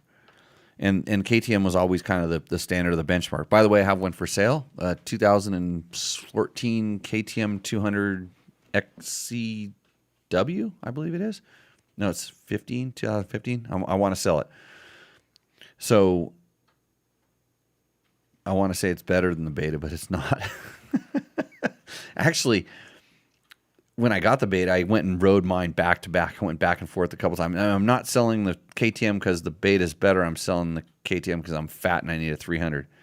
You want to guess how much I weighed today, Logan? Do you like doing this game with your girlfriend? How much do you weigh? Ooh. That's why you don't have a girlfriend. Do not recommend 0 out of 10. How much do you think I weighed today, Logan? I don't know. Guess. 215. Whoa. Really? You You said 215. 15. Yeah, what do you think, Matt? I saw you run a lot. I'm going to say 196, 195. Matt's way closer. It was 199.6. And the good thing is if it hit 200, there would be none of this here on the table. Like it just like that. I've done that one other time. I hit that magic number. That's why we're talking about 200. See, so when I hit 200, like I'm done. But that's why I'm going to get a 300. So I'm selling my 200 so I can get a 300 because then maybe I can just so keep. the mark's 300 now. Well, then I can keep going. I don't have to worry about dieting. You know, Yeah. I don't have to worry about this 200 mark because the Husaberg doesn't care. 570, like that's a lot. It'll pull a lot of weight. Like even if I was 570 pounds, the Husaberg would still roost. KTM 200, a big problem. But that's the cool thing about the beta is that the 200 size motor is so good at being such a good friendly trail bike, and it has that ability to be able to be raced kind of like a 125, but kind of has torque, way more torque. It's just such a good bike. And the switch on that one has really been the first time, if I remember correctly, that the beta switch did what it was supposed to do, and it did a really good job. It was almost like traction control to a certain extent. So the fork and shock adjustments, it was typical with those components. 5 or 6 clicks, 7 clicks makes a pretty substantial difference. It's probably a little stiffer than you would want it if it were a pure trail bike, and probably not stiff enough if you were looking for a pure race bike, but it strikes that balance. It's really good. So, do we have chat questions now? Hey, Logan, we have a box? Yeah. Got a big box. Let's pull it up. We got to do Roost and Endo too, don't we? I was going to say, we're kind of out of order with this, but Got a box. yeah. We haven't This had is a box for a couple weeks now. This is kind of what we're testing. This is the what we're testing box. What do you think it is? Wait, is this the right box? You can't tell from this side. That's the side I opened it up on, and I didn't know what it was when it showed up. Boots. So we started this segment with some CD boots, and they didn't have these in stock. So these are the. What is it? Another box. It's a box in a box. Yeah. I see Kevin's got his mapping question. He's got some parameters. Yeah. You know what these are, Logan? You know which ones these are?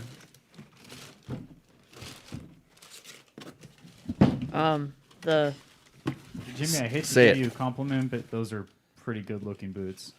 Well, don't compliment me. Compliment CD. Yeah.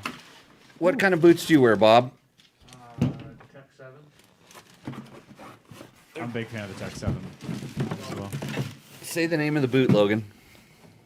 Okay. It says right. Go to the back. Is it not just Crossfire? I think that graph Ardo Joe. Argo. at Tojo. Argo. At Ojo. Tojo. Look at the picture on the back. See how it's stacked up like a pyramid? That might help you. Tojo. So these are CD's latest boots. They've been out for a little while now. I've not worn them yet, and I'm excited to wear them because the biggest thing that these ones is much lighter. I know they've increased the size of the toe box, which is a huge kind of a complaint area on the CDs for a lot of riders. And I mean, I've always liked the CD buckles. The quality of these things looks like it's insane. It's been insane. Look at this flexion. So it actually has the flexion catch on the toe up here as opposed to being on the heel. So anyways, nice looking pair of boots. That's got some good materials in Do there. they still have like the screw-on sole in the bottom? Yep. The SRS sole, which hold that thing up, Logan, so they can see. So an SRS sole, which is a replaceable. So this piece is replaceable with just these, their quarter turn screws in there. I've actually never had one come loose, but I will tell you what, don't wear those things out because they are a bitch to get out. If you wear your sole down to where you can't get the screws out, you got to take a little die grinder and recut the, if you wear the screw out. Yeah. Yeah, that gets kind of difficult. So we'll be testing those in the very near future. Let you know how they go. So yeah, I've been a big fan of the Crossfire. It's the boots that I wear most of the time when I'm riding. So is this like the replacement of the Crossfire, or is it like the next? It's like an upgrade. It's Okay. like kind of the next level, and it's a little bit more. I think it's for somebody who's looking for a lighter boot. I don't know, so Alpine Stars has Tech 8 and Tech 10 are their two premium boots, and I'm pretty sure they wanted to just graduate straight to Tech 10 and no longer do Tech 8. But Right. everybody it's you're kind of like, if you're an Alpine Stars guy, it's either or. You like one or the other. And I tend to prefer the Tech 8 more than the Tech 10. Tech 10 got, it was supposed to get a little bit lighter and a little bit more flexibility and a couple other things, and they did that, but I also felt like I wanted a little more protection. Hence, that's the reason I like the CD on the sole. The Alpine Stars tends to flex a little bit more in the sole. It gives you more feel. Some riders like this. And I don't know that it's, like I said, I don't know that it's a good or a bad thing, but for me, I know what I prefer. What, are you trying to steal those things, Logan? No.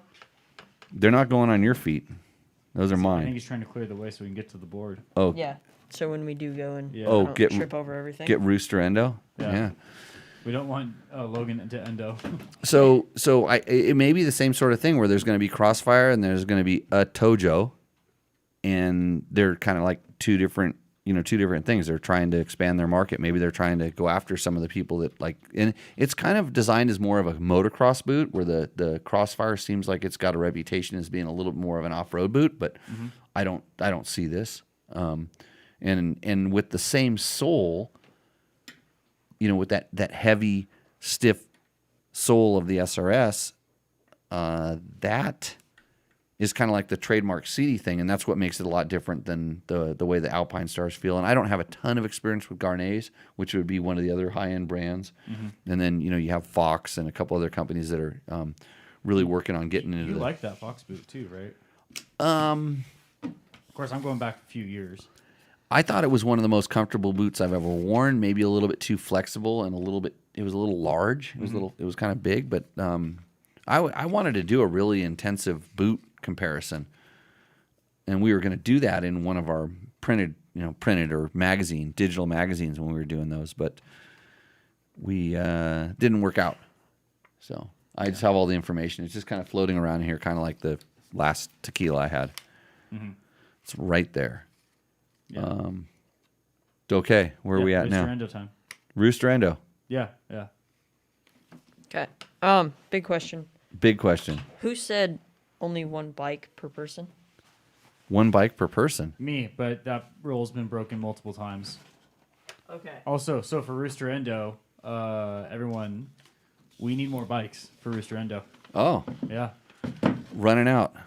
Yeah. So send in your Roosterendo. If you wonder what Roosterendo is, it's the thing where you send Jimmy and Logan a picture of your bike and a description. You know this isn't going to work, Logan. What are you doing in wood shop? You going out and around the corner and smoking weed or something like that? Because I thought you were going to make a better board. Yeah, I was, but then I wasn't there Monday. Why? I had a friend come in from out of town. That's not. I never got to ditch school. My friend came from out of town. Yeah. You do? You get to ditch school? Well, Can you ditch school to come and do slave labor at Tech Talk Taco Tuesday Studios? He's been paid. Well, I know he's been paid, but this board is unsatisfactory. We are outgrowing the board. Yeah.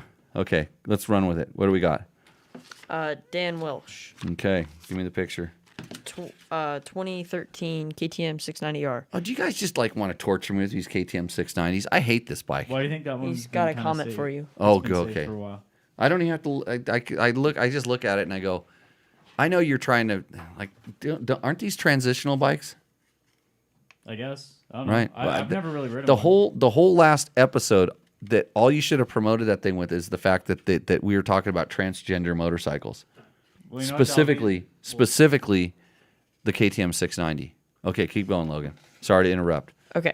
11.5 inch wheel travel, Kenda tires, supports Jimmy Lewis. Kenda even tires are though- good. Yep, that's the best thing about this bike right now.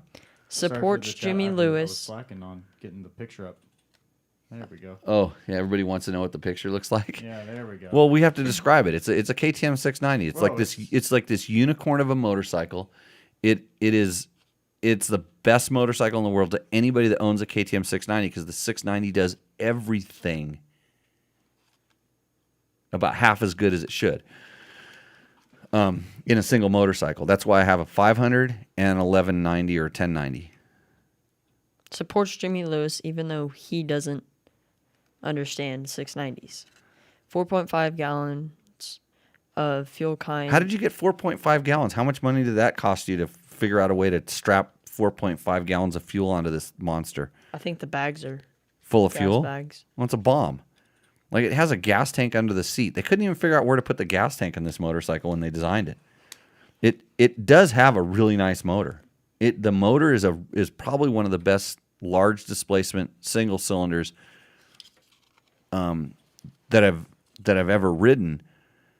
But it's no Husaberg 570. It tries, but it's a big one lunger. It's like this. It's like a really, really good XR 650 if you know what I mean. Fuel, 4.5 gallons of fuel kind of like a big red Honda with an E-start. Isn't that what it just said without even reading it? Yes. Yeah, I know what it is. That's a roost. That guy's. If you are crazy enough to send your KTM 690 photo in here, then you get a roost. That's a good. What do I have to get a pin? Okay, Yeah. Off of Travis over here. Okay. Get a pin. Yeah. Next bike. So, Matt Mattoon. Who sent that? What was his name again? Dan Welsh. Yeah. Thanks, Dan. Yeah, that was ballsy. But your bike roosts, and all the other KTM 690 owners, you are the pinnacle of KTM 690 owners right now. You should just actually your bike is set up the way that they should be. That bike looks like it. I'm not even kidding you here right now, because you've got fuel. I hope it's not in the bags. I hope you have the gas tank kit. That does cost a substantial amount of money. You know what we should do is we should get a Patreon account, and then we'll use Patreon. If you Patreon us, then we'll do your bike or something like that. We got to figure out a way to get the per episode count up there. Yeah, well, we should do. But then if we Patreoned, and then we pissed on your bike, they'd probably cancel the subscription, so it wouldn't work out too good. I think if they're a fan of you, they're probably going to enjoy. They understand it. Yeah. Okay. Hey, did anybody figure out what my shirt means? Lots of guesses. Did anybody get the company? I don't know, but San Felipe Bob has my favorite answer. Ask the wife. We got to read these off. Yeah, there was a whole section. Okay. I don't even know what it is. So mine was amazed that worked. That's my guess. Yeah. No. Okay. Matt Mattoon. Oh, Matt Mattoon Yeah. really snuck this thing in. Hey, that's some composition with that photo, Matt. Who shot that? This is I pulled this off of Dennis Faldorf's Facebook page. Oh. Because he posted this picture. Oh, I figured you went out and did this at lunch. That's why you took a Yeah. long lunch. No, I took a long lunch because I was awakened a little early this morning. Uh-huh. And By very the sleepy. thunder showers and stuff like that. You took a nap? I'm the Almost only did. one Almost that's did. allowed to do naps around here. almost did. I was like dozing off. Okay, But let's anyway, go. What is this thing? It's a KLR 650. 2008. 2008. Same as every other KLR 650 except for this year. They have a new one. Fork brace, steel braided brake lines, better brake rotors, Moose off-road pegs, 606 tires, aluminum skid plate, best adventure bike ever made. Has one red fairing to add a sportier look on the left side of the bike. Oil drain plug is always tight since one incident in 2014. Dennis Falduff owns it. Matt rides it. Well, the funny thing is I don't know why you didn't just put Dennis's name in here and like slide it in, like cheat it in. Oh, because I'm the one who rides it. And I'll tell you what. One thing I did notice is that every single one of those modifications is a really super solid KLR 650 modification. Mm-hmm. Now, especially the front brake, and when you get the front brake, you need the fork brace because if you increase the power of the front brake, it flexes the forks. yeah. So super good mods. Those tires are great on this bike. It'd be better if he had Kenda, Parker DTs for more aggressive riding if he decided to do it, or he could use some Kenda big blocks if he wanted to go the long distance route. I'm just saying that because Kenda helps out my school, and those are the two tires that I really like and I prefer. Mm-hmm. Yes, that's a super solid KLR. It's almost as good as that last KTM 690. Half the horsepower. Double the fuel capacity stock. Double the fun.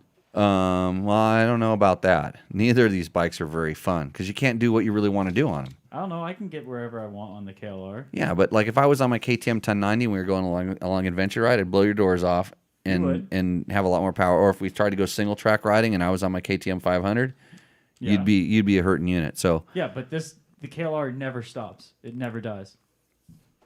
unless you leave the oil drain plug out. Yes. Did But- you do that on this Do you bike? remember it was a Taste of Dakar? Oh, that's right. Yeah. Scott and I had to park by the side of the road, made a little fire, we had to wait. But Right. No, I'm not claiming that mechanical. Roost. Because Bike's fully roost. roosting. It's roosting. It's Perfect. right up there. Yeah, that's a good bike. It's yeah. sitting out front, right outside right now, right? Yeah. Yeah, it's sitting outside. Yeah, that's actually going to be my, after Dennis's last little visit, that's actually going to be my little commuter vehicle around Pahrump now. Oh, cool. Yeah. Awesome. Kevin Harris, 2021 YZ. This bike looks like it needs a map. is stock besides the graphics. It's got a wild ass graphics package on it. Yeah. Do And we know actually, there's that's all he wrote? He actually just uploaded the picture and then kind of texted me some stuff, and I was like, oh, yeah, sure. He didn't even go through the proper protocols, He didn't even go through the proper protocol. and he So- thinks he's going to get a free map out of this. Yeah. Endo. Even if you are a cop in town, And even though it's a Yamaha. and even though it's a Yamaha, it probably has some Travis Preston or Chris Kiefer map in it. It's down when Has it all gets the maps. well He likes experimenting. when I though, a little when I send the map, it might just jump right to the roost zone. bit. But, Okay. yeah, we got to have a picture of it with the map in it. Well, So he did say in the chat he wants the Jimmy special. well, does he know what that is? No, and if yeah, the Jimmy special scares me. My maps are all special. It's like the rider. Okay, we have a picture of two bikes here. Marion Hackworth. I don't know. Mary. Whoa. What? Marion. Matt, easy on that thing. You just clipped that thing so hard. Okay. Martin's watching. Mary and Hackworth. Yeah, okay. Yeah. Matt, do you have something to say? Or say this? Is it Martin? Matt asked about details, he said, Well, I sent him. I saw this post. I saw this one, and I said Logan doesn't know. So is it like we have ESP, and so it's a picture. It's a really nice place that he's ridden to on a couple of KTM or a Husky and a white KTM. We used to like to call them that. A couple of those bikes, and they've ridden in. It's in Kansas. I can just tell from the picture that it's someplace in Kansas, and there's a chainsaw on the front of one of them, which right away makes me very respectful of what they're doing. They're out cutting trail. They're opening trails up for all of us to ride on, and that's awesome. I wish I had one of those bikes. Like I only have a 200. I'm going to sell it, and I'm going to get a 300 though. Yeah. And then I can go riding with these guys because there's no way I could go riding with them on a 200. It's kind of a he's trying to pick on me and make me feel bad that I'm not there. So it's endo. Didn't follow proper protocol. Yeah, and improper protocol. San Felipe Bob, right? Yep. His kid's bike, OSET 16. Why doesn't it have his kid's name on it? Why didn't his kid send this in? You're doing work for your kid. I don't think this is good to do work for your kids. I'm pretty sure he's talked about he rides it more than the kid. Oh, well, it doesn't surprise me. But didn't he already has he sent a bike in yet? I don't think so. Oh, he's so involved in the show, I just get confused. But okay, it's an OSET. Pro tapered trials, grips, plastic bar ends. Does he say what size it is? An OSET? 16. It's an OSET 16. Bob, you're a big dude. Get a 20. Get an OSET 20. Or 24. They make a 24 now. Well, when I checked, which was like 4 years ago. Okay. I knew they were slowly. I mean, when I first saw these things, they were just little tiny. They're more like those Strider bikes. They're little tiny things, and they just started as I can't remember his name. The Oliver was the name of the kid. His dad is the one that started building these things, and they're built in England. And they started making them bigger as this kid grew up, and kid was a really awesome trials rider on them. And they were for the longest time I said these were the best electric bikes out there because they were simple. They taught balance. You could take it to the park and ride it, and the battery lasted longer than your kid's attention span. And for that reason, OSETs are a roost. So right over there. That's it. We've milked through those things. Yep. So send us in some new Rooster Endos if you're not afraid. You know, we'll tell you what we really think. I probably won't hold back. And then who knows? Maybe a celebrity in the industry might actually end up rating a bike. Oh yeah. Yeah. We had Ricky rate bikes, right? Yeah, Eli rated bikes. Oh yeah, The second Eli time rated we bikes. ever were rating bikes. He rated Big John's. Oh, and Big John. I haven't heard from him since. I mean, he probably went out on a big bender and got thrown in jail that night. Yeah. Got so excited. I thought we were supposed to say he's in jail. I thought we got in trouble for that. I haven't seen him. He hasn't told me anything about this. It's only through the rumor mill I hear these things. Right. So okay, we've got questions in the chat room. Yes, so if we do have questions in the chat. If you're live on this show, you can go in the chat room and you can ask us questions live when I say something that confuses you, or Logan says something that confuses you, or you want to know, like these techniques to pick up chicks. And Logan's got a TikTok channel that he doesn't tell us about, where he's all about like the high school dating techniques if you're in rural areas and you have dirt bikes. I don't know what the page is because he won't share it with me, but I've heard rumors. It's working out though, right? Your new friend is taller than you, right? Yeah. And that's kind of that's kind of a score in your world, right? I don't know. It's a good thing. I guess. You guess? Okay, just checking.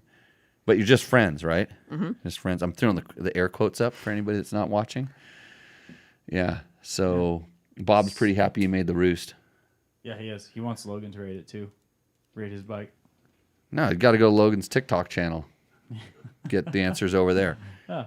So Logan, I've actually been doing the chat questions smart this time and just copy and pasting them rather than scrolling through the chat. Yep. So they're on that document. So SS. Wait, so it's after. Did you guys practice this? No. This is just a dry run during So- the show Yep. live. Yeah, we're innovators. We just go for it. So now you're gonna make all the same mistakes that I made, like by even starting this podcast. You guys are gonna continue along that path. So I'm leading by example. You're leading by example, but we're learning from your mistakes. Okay. Yeah. This should have been tuned up. We should have been ready. It should have just been dropping the questions. We shouldn't have had the discussion about how we're doing it because now we've given away our super top secret method. It's very secret. Right. We'll tell you anything about motorcycles, but the podcasting game is like that's where the tricks are. It's okay. It's okay. I challenge people to set up OBS like You're not supposed to tell them what we use. Matt, what's I the use name of the I first use person? Dobel Diamante. Ooh. The name of the That's first not a person? bad method. Yeah. Also, Logan, it's the very last. It's all on the last page. Okay. So it starts with SS. Yep. Okay. I'm getting head shake / loose feeling front in sand from my 14 KTM 250 XC. Would a steering bearing have anything to do with that? Or do I just need a steering stabilizer? Okay. So would a steering bearing have anything to do with it? And the answer is yes, it could, but more than likely not. So I have had steering bearings that rusted, and I've also had steering bearings that have been in such of an impact that it actually dented the race and or the bearing, and so it didn't move freely. And the ones that were dented or the ones that rusted developed sort of a flat spot, so the handlebars would not stay straight. They would index off of center. This makes sense. And since it was off of center, when the bike had the tendency to, and especially on a KTM as much as would be the most common, maybe probably KTM would be the most common because it is a I would say less stable feeling bike. It could cause the bike to give you some head shake. So yes, it could be steering bearings issues, but very uncommon. And the way you can tell is put the damn bike up on the stand, and that it should just be buttery. If it's not buttery, replace parts. It could be bike setup. This is probably the most common problem is you have a bike that's high in the rear and putting weight onto the front wheel. So in some way, shape, or form, it just depends on, or it could be way too low in the rear. It can be either or. Most common is it's too high in the rear. But a lot of times when people talk about, did he say accelerating? What was his? In sand. But accelerating in sand, it becomes unstable. So that's a big tell for me. So like if it's during acceleration, sometimes the bike's squatting so low it makes the front end too light and it doesn't track. Mm-hmm. But if it's on deceleration, like when he chops the throttle or is it steady throttle, that means the rear end's too high and it's putting a lot of weight on the front end, and the front end tries to go someplace it maybe doesn't necessarily want to, too much weight. Also, the rider is always out of balance. In this case, that's what's amplifying the problem a little bit more. So there's a lot of things it could be, but I doubt it's steering. Would a steering stabilizer help? Yes. I've never met a bike that with the proper steering stabilizer, it didn't help. And it just depends on how you set it up. And that doesn't mean just crank it tight.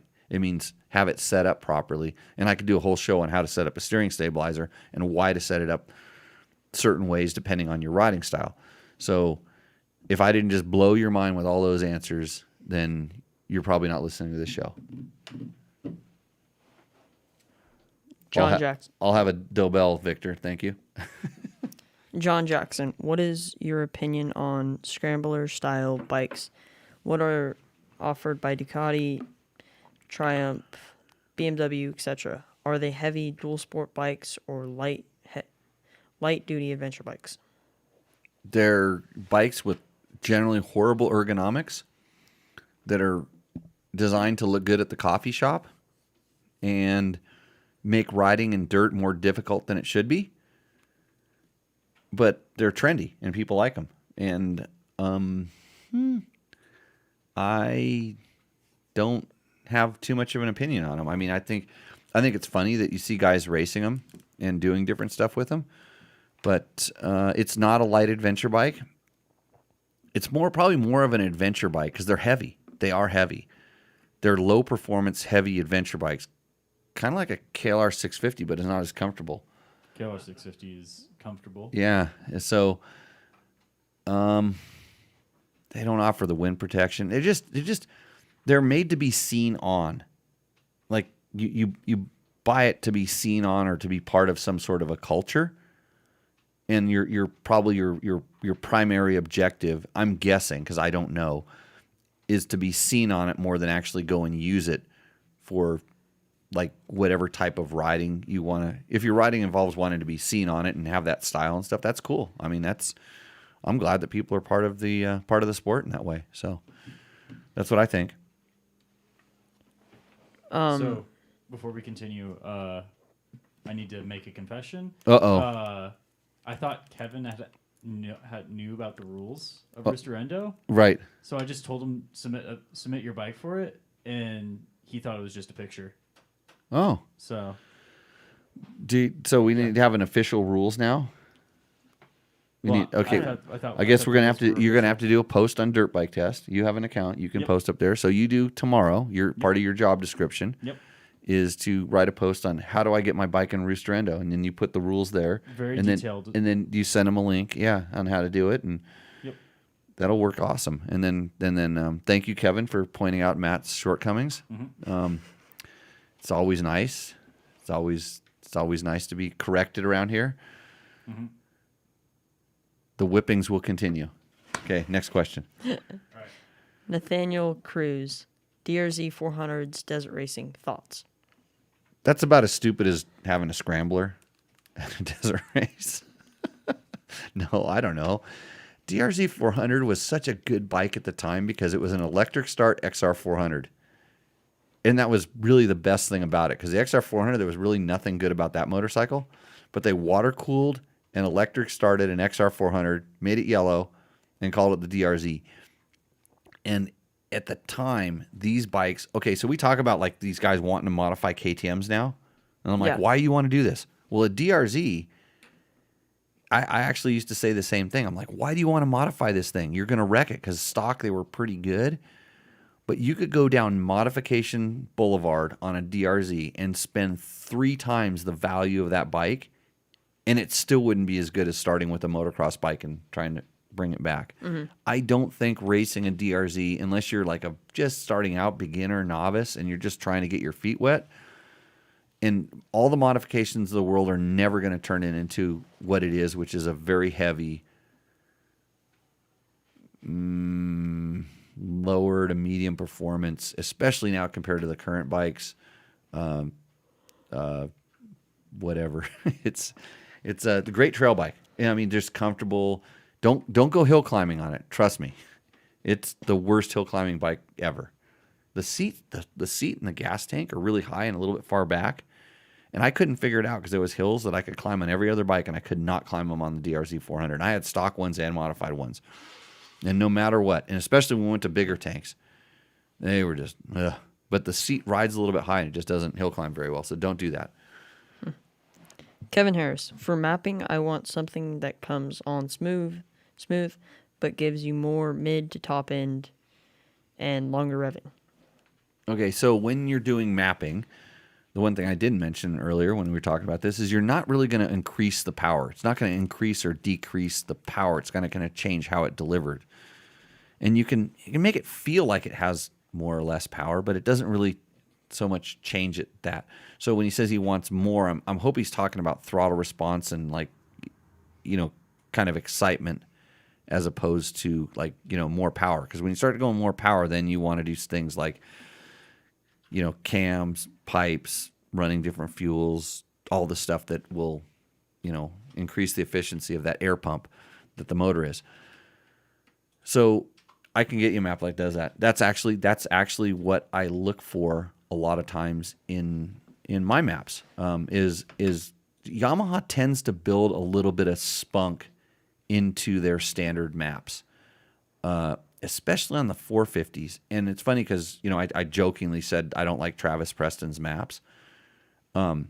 Travis makes maps for Travis, and I think most people will actually like his map because they actually feel like they give the bikes, a little bit more snap, and he's a bigger guy. The guy's won Supercrosses before. He knows what he's doing. He knows how to ride, and he knows exactly where he wants that bike to hit and pull. And it's exactly where Jimmy Lewis does not want the bike to hit or pull, because I don't ride like that, and I don't want that kind of acceleration and power. I want it to happen kind of a little bit later. So, you think Emily wants to be on the show? I don't think so. I don't think so. I think she's on Hit the the way. power button once. No, the power button, which is Yep. that? That's the one on the side? Yep. I just hang up on her?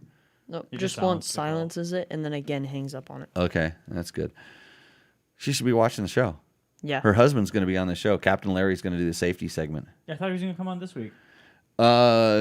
He's busy. That's probably why they're calling me, because I'm late for work. Oh. I hope I wasn't supposed to show up tonight. I have important things to do around here. Sponsor obligations, right? Yeah. Yeah. Okay. So, anyways, I can make you a map, Kevin. I've got one in my phone right now that I could send you, but it might be a couple days because you have to remind me, Matt, and I'll try to remember to do it. I need an email address too, by the way. Brandon Mueller, 2009 YZ250F, front brake issue, squishy and loss of braking power, bleeding and pumped in new brake fluid, pads and rotor look good and not contaminated, clean with brake fluid thoroughly. Suggested next steps: Check. replace brake line Nope. and or rebuild caliper. Nope. First thing, check the pins. Make sure that the caliper is sliding freely on the pins, because I've seen a lot of times where what happens is the caliper, and I think Brandon used to be one of the designers at Climb, if I'm not mistaken. Just the name sounds really familiar. And if the caliper kind of seizes on the pins and it's not completely centered, you have to imagine it's actually flexing the disc rotor in order to make it squeeze it, and it can't it always remains spongy. So it's like it's constant. It's like, how we back bleed them. Yeah. It's like you're half back bleeding it. You know how you have to push the lever extra far to get to compress? Yep. It could be doing that. That would be the next thing I would check. But if you've done, he's doing all the right steps. He's done all the steps right up until now, and this is the next thing I would check. And I'll bet you'll find that it may have. And I think he's living in a more moist, wet area, and that's why I keep those pins greased on my bikes. 9 out of 10 without referring to a reference manual. 1, 2, 3. Yes, 4, that's Brandon. 5. Yeah, he said right there in the chat. It's Brandon, who used to be one of the designers at Climb. I remember one name out of 100. Sean Elliott, DRZ mods can be compared to a project with a KTM 390 Adventure. Oh, wow. Good job. Touche, huh? Let's see. I'm gonna you know what? You'd be better off turning a DRZ 400 into a KTM 390 like bike than going desert racing on it. True fact. You could turn that you could lower that DRZ and get some luggage and stuff for it, and you would have a KTM, a carbureted albeit, KTM 390. And it, I don't know if it would last as long as the KTM, but it comes with different size tires. That's a really good, get a big tank on it. I rode from Mexico to Canada on a DRZ 400, so I know the bike. Is that it? We out of questions? No, we got one more big one. One more big one. Two. And there's a small one after that. Yeah. Francis Cuddy. Jimmy, last week I asked you about swapping to a Husqvarna TE swing arm on my 19300 XC. I really appreciate your response. It was great. I had already done several of the things you mentioned. Well, I was waiting for the but. I was waiting for the. I really liked your response, but no, good. Okay, so good. He's still going. I'm waiting for the but. Keep going. Suspension is dialed. I have WP cone valves, spring forks, and a bleeder conversion on my OEM shock. I bought cone valves because I'm 6'6", 230 pounds, racing Vet A closer to vet minus and would prefer to buy suspension once and not revalve/resprung every time I buy a new bike. Solid performance, tune this stuff, and it's really good. Okay, so I just want to hold you right there. That is the best explanation I've heard for buying kit suspension in a long time. He wants to, he knows he's going to put it on his different bikes. The good thing about like the KTM Husky platform is that they don't change the bikes a whole lot, enough to where you can't have the suspension very easily modified to fit on the other bike, or it just keeps going from year to year. Like I'm using the KTM 500 I'm going to ride next week has an Olin shock on it from 2008 that still fits on the bike, and the front forks, I'm actually running forks off of a 2010 or 11 bike that I had. But anyways, it works. So that's a very good. I'm on board, totally on board with what he's doing. Where's the butt? Keep going. I do have Mako 360 handlebar mounts. Those are great and smooth things out a lot. Did I tell him that was one of the things to do? I think I did. I mentioned that or flex bars. Okay, good. Also have a Boyson shock out on the left grip. Boyson what is it called? shock out. Shock out. Yeah, it's the one that you can turn. Oh, okay, yeah. Okay, I know it. It's like a throttle grip on your, because people don't know what this is. It's basically an elastomer that allows the clutch grip to pivot a little bit. It's to take some some things out. Okay, go ahead. Boyson discontinued that product. That makes me sad. I run Michelin tires and Michelin mousses. And we suggested this too, I believe, because he was talking about his bike being harsh. He wants a more compliant chassis. But so he's going all the steps so far. Yes. An Enduro Medium is a great tire. I have removed my engine mounts and reinstalled them with 23 Newton meters instead of the spec 25 Newton meter. Loctite was used. I test out bolt removal at my turn track in the near future. Based on feedback from you and my shop, I've saved money for a 2024 300 XCW. I just got a 21 500 XCFW and prefer the compliance of the PDS chassis so much more than the linkage bike. The 500 is probably the best dirt bike ever, riding everything I do on my 300 with more effort, no doubt, but then I could also ride around the planet without trouble. What a machine. Thanks again for your help. I did not tell him to buy a 500 EXC, did I? I don't remember telling him that. If he watched episodes before, but not recently. Yeah. No, I used to say that was the bike to buy, but now since we're, Yamaha is our brand, it's like they don't have a dual sport bike, so like there's dual sport bikes just don't even exist. Tenerace. Oh yeah, they have the Tenere, but that's an adventure bike. Oh, we're gonna try not. It's kind of like a Tenere is about the same size as the KTM 690 because it's a 700, so it's 10 better, and it's a Yamaha, so that's the Tenere is an awesome bike too. Yeah, I like that. Big John has one. You should probably just drop it off at your house since he's in jail, right? Yeah. Drop it off at my place. So I can the interesting thing he started talking about. So he his bike was what was his original bike? It was an XC or was it 300 XC. 300 XCF or XCW XC. Okay, so linkage bike. Mm-hmm.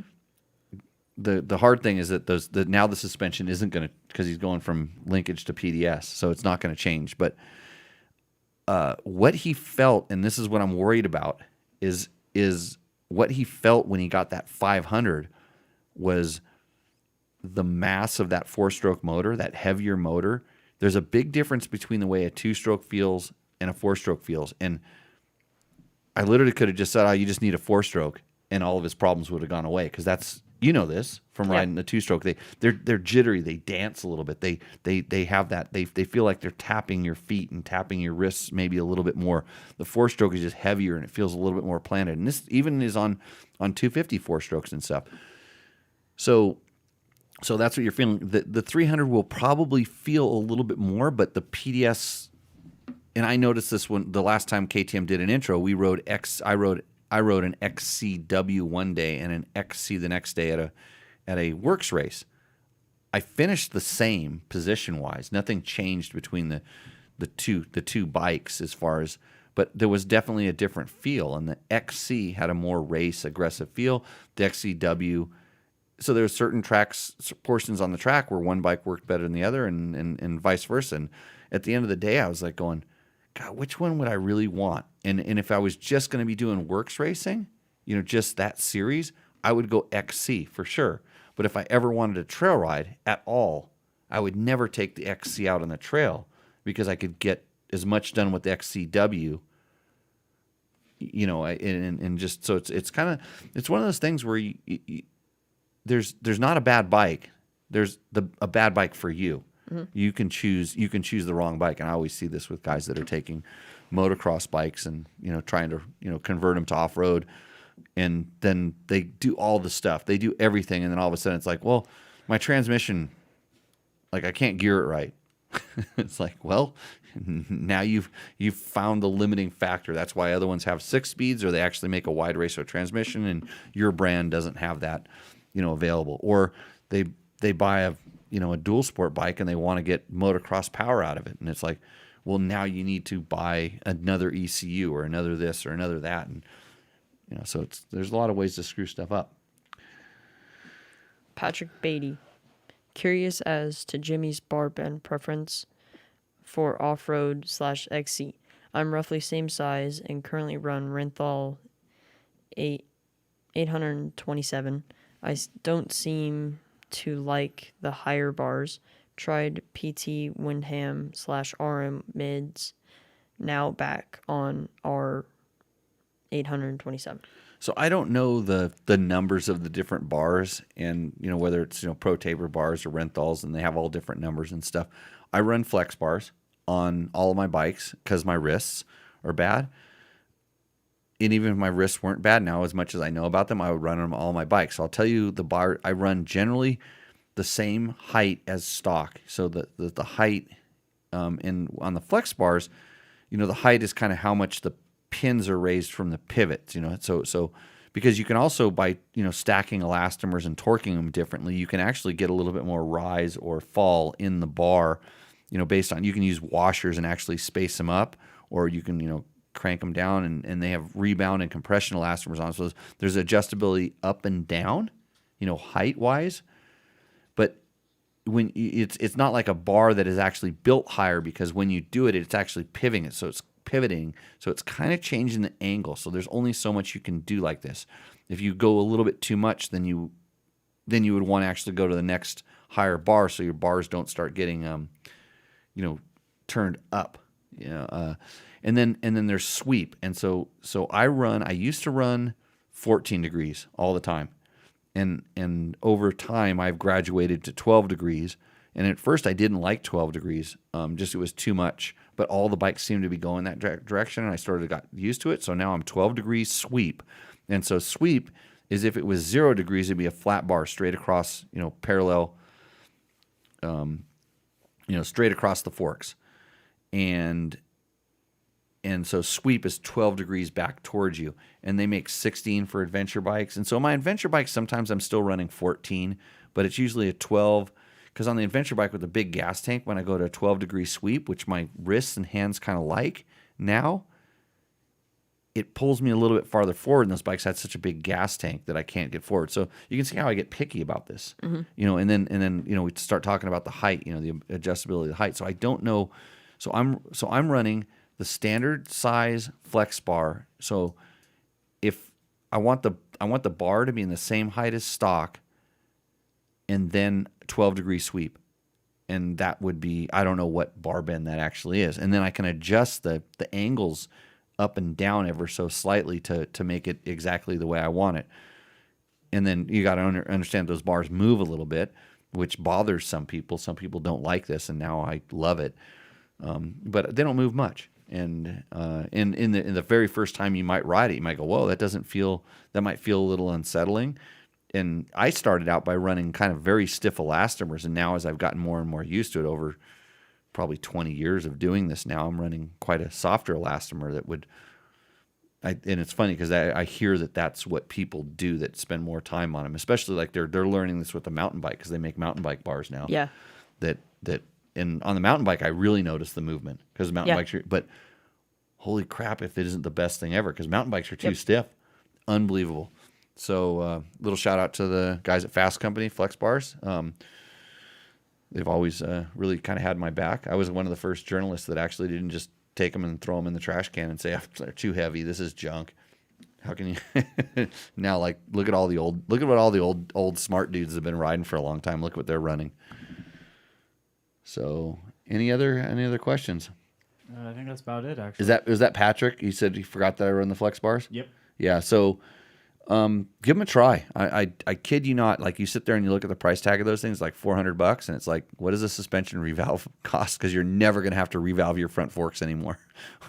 This is the very first thing I said about them was because at that time I don't think my wrists were junk yet. They were still okay, but they made bad forks good, and I could get away with running a fork setting that actually worked better for sticking to the ground because I like a little bit softer, which for most people tends to be wallowy, but also it doesn't get as good as traction as a slightly stiffer setting, but the stiffer setting wouldn't feel that good. All of a sudden, the handlebars would do the work the fork should have done or the tire should have done, and then I could run a good fork. So, the Mako is a different system, and I actually helped them a little bit with development on the early stages of that, and it's for me it's different, and some people really like it and others don't, just like some people don't like flex bars.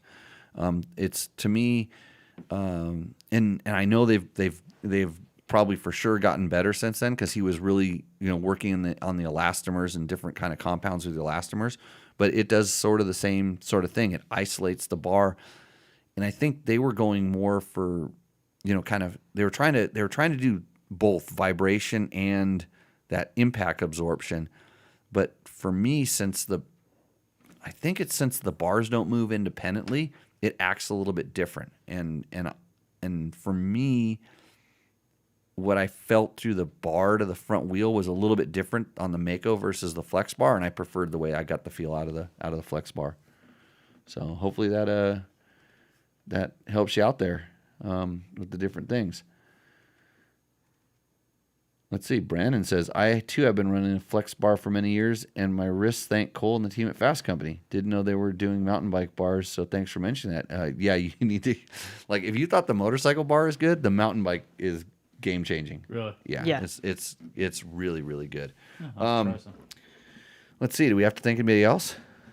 Scott Goggles. You know what we were going to do last time? We didn't do it. We got some Scott Goggles here. Yep. Prospect versus Fury. Yes. Ooh, hold on. This is where the new little thing that we were going to try. Oh, you're going to try something new. Yeah, It might go up on the screen behind us. You never know. We'll see what happens. Wow. You could blow the I whole need to make show it up. Smaller. I need to make it smaller. There Okay. we go. Well, I'm actually going to do something with my hands here as well, but hopefully this works. So, It doesn't cover the whole thing. yeah, I had the question because I'm not super familiar with all the different the brand things and stuff. Like, what was the difference between the Prospect and the Fury? And so the Fury's probably a little bit lower price point. Mm-hmm. And the biggest thing is it doesn't have the bars. Yeah, the outriggers. Outriggers is what it's called. It mounts directly to the side of the goggle, and it also has a more narrow band. Yes. So depending on what you're looking for, and so what do the outriggers do? You know what they do, Logan? Apparently give better feeling on your face. Like Yeah, more. it tends to make it fit a little bit better. So, like a lot of times, the way the helmets are, the current helmets, like they're getting a little more padding inside of the helmet, and so with the outrigger, it's pulling farther on the outside of the goggle frame as opposed to right on the side. Because this, if your helmet is here and you would think about it, the pads, this goes against your face, and then the strap has to go out before it goes back. Yes. It's not going to pull the goggle kind of up Towards around you. and sealed on the side of your face. And a lot of times it's a helmet fit problem, helmet fit issue, versus, you know, a goggle fit. And it's funny, in the beginning, I didn't notice how much I like the outrigger, until I started wearing outrigger goggles a lot. And then I went back to the regular one. I'm like, okay, it does make a difference. And for the type of riding, especially the higher speed riding, or riding in the sand dunes and stuff, I just, you know, in the higher speed stuff, I noticed that the wind actually comes into the entire goggle quite a bit more. So when it's open on the side, it allows more air to get drawn in other places. It works like a venturi and dries my eyes out. And I noticed when I have a really good fitting goggle, it doesn't. And I'll tell you another thing about a Scott goggle. They make one called the Dust that has thicker foam. Yeah. That limits not only the dust coming in, but the air also coming in and drying your eyes out, if that becomes kind of a problem. It's kind of a cool thing. But they use the same lens, these two goggles. And this one has one of the lenses they were talking about. It's called I have it on the box someplace, or it's on the label. The amplifier? Amplifier. I got that one too. You like it? Yeah. Really? I have not. I may have ridden with it, but I don't know. But I've ridden with a lot of different lens colors and stuff. And for me, the ones that do like that, they change they brighten it up a little bit. Yeah. Like this, not this color on this Fury, which is kind of like what would you call that color? It's kind of a yellow or neon or something, or the strap. Not the strap, but the lens color. The yellow chrome. Yellow chrome lens. Works. So like, especially when they make like a blue chrome lens, I have a problem with that one. My eyes do. Yep. And I mean, I think it looks cool, but it doesn't. You know, everybody's a little bit different, but that thing doesn't work for me. So I was wondering if this does the same thing. Like there's a blue one, and then there's a cherry color also that does the same sort of thing, where I don't see as much. Yeah. But that's why they make different lens colors and have different things. But so anyways, we wanted to talk about this last week, but we decided to talk about this week. So we'll be testing these two and hopefully doing a review on them. And I need to get my review of my Kreft suspension up. I know all about it. I just need to find time to write it, but I'm going to go away for a week and a half. So good luck. I'll get to it. Maybe instead of taking a nap, I'll just knock it out one of these days, Matt. Sounds good. What do we figure out with this shirt? So what company is this shirt? Let me see. There was actually, I thought it was a pretty close guess. American Tire and Wheel. Nope. Americana. Nope. Okay. Let me go. It was a little further back up here. I didn't think to copy these. It's Ask okay. the Wife. Ask the Wife. It says ATW. So this logo, if you're wondering what it is, I'm going to tell you what it is right now. This is W Wheels. It's spelled DUBYA, and they make really high end. They're wheel builders essentially. Yeah. So they use, you know, like Excel and Kite and different companies. They use Excel rims and DID rims and all different rims and really good spokes, and they build super custom wheels. They build a lot for the race teams and stuff like that. And they have helped me out with some of our wheel projects. So like on our way overpriced KTM 390, the one that's almost as good as the DRZ 400. Yep. That has W wheels on it. And the expensive thing on that bike was converting that thing to a spoked wheel as opposed to a spoke wheel. So ones with spokes as opposed to having big mag wheels, we'll call them. And so I have them on that. I have them on almost all my adventure bikes. I have W wheels on because those things will bend rims. And over all this time, I've had to tighten so few spokes, and they just made a set for my KTM 500, and I've got 500 or 600 miles on that thing now, and haven't had to touch a spoke on it. Super high end stuff. They actually have their own hubs now, so it's a slightly lower price point. So this is W. And then the ATW is one of their slogans. So I actually, the reason I asked that and called up John Anderson and talked about it was because I'm like going, oh, all the way. That's what I thought it meant. I thought it meant W all the way. Yeah. But what does it really mean? It actually... And now I've gotten confused because I was laughing at some of those other ones. So it's W. It means all things wheel. That's it. All things wheel. Hold on. I think there was someone that might have actually gotten that. Oh, really? Ask the winner. All the way. All the way. Ask the winner. So that's what I thought it was, all the way. And all the women. actually, John said one of the things. It meant alcohol, tobacco, and women. So no winners. Wow. I don't think there was. There might have been. There was. Okay. So wait, what was it again? what does it mean? No, yeah. What was the It's AWT again? it's ATW. all things wheel. All things wheel. All things wheel.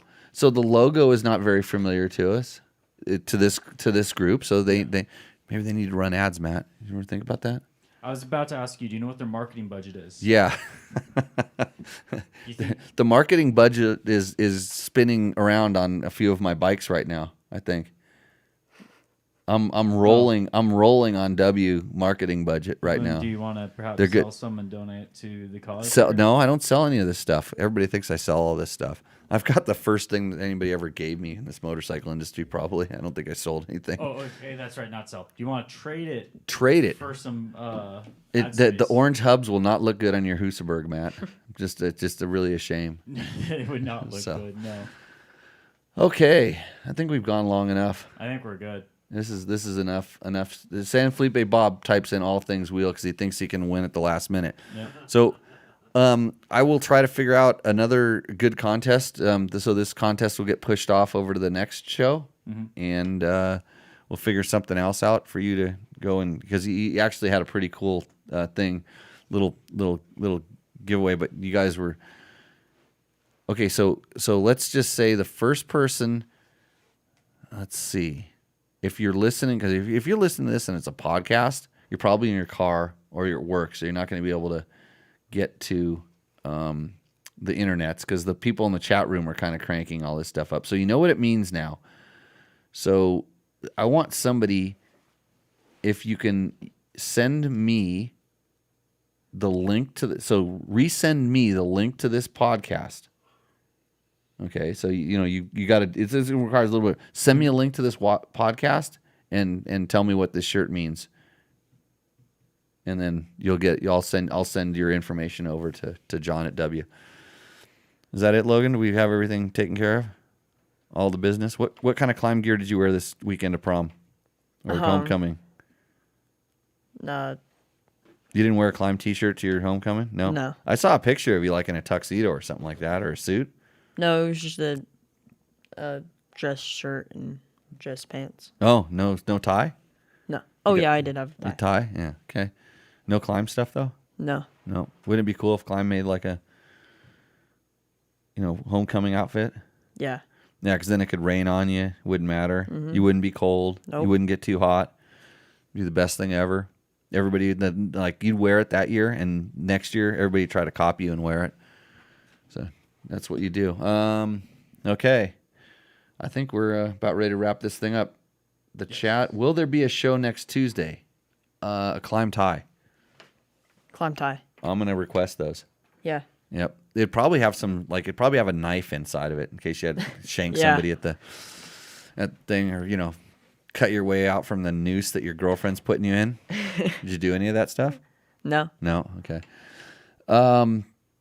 The show next Tuesday, probably not. I think we're going to take a week off. Off week? Yeah, I'm going to take a nap.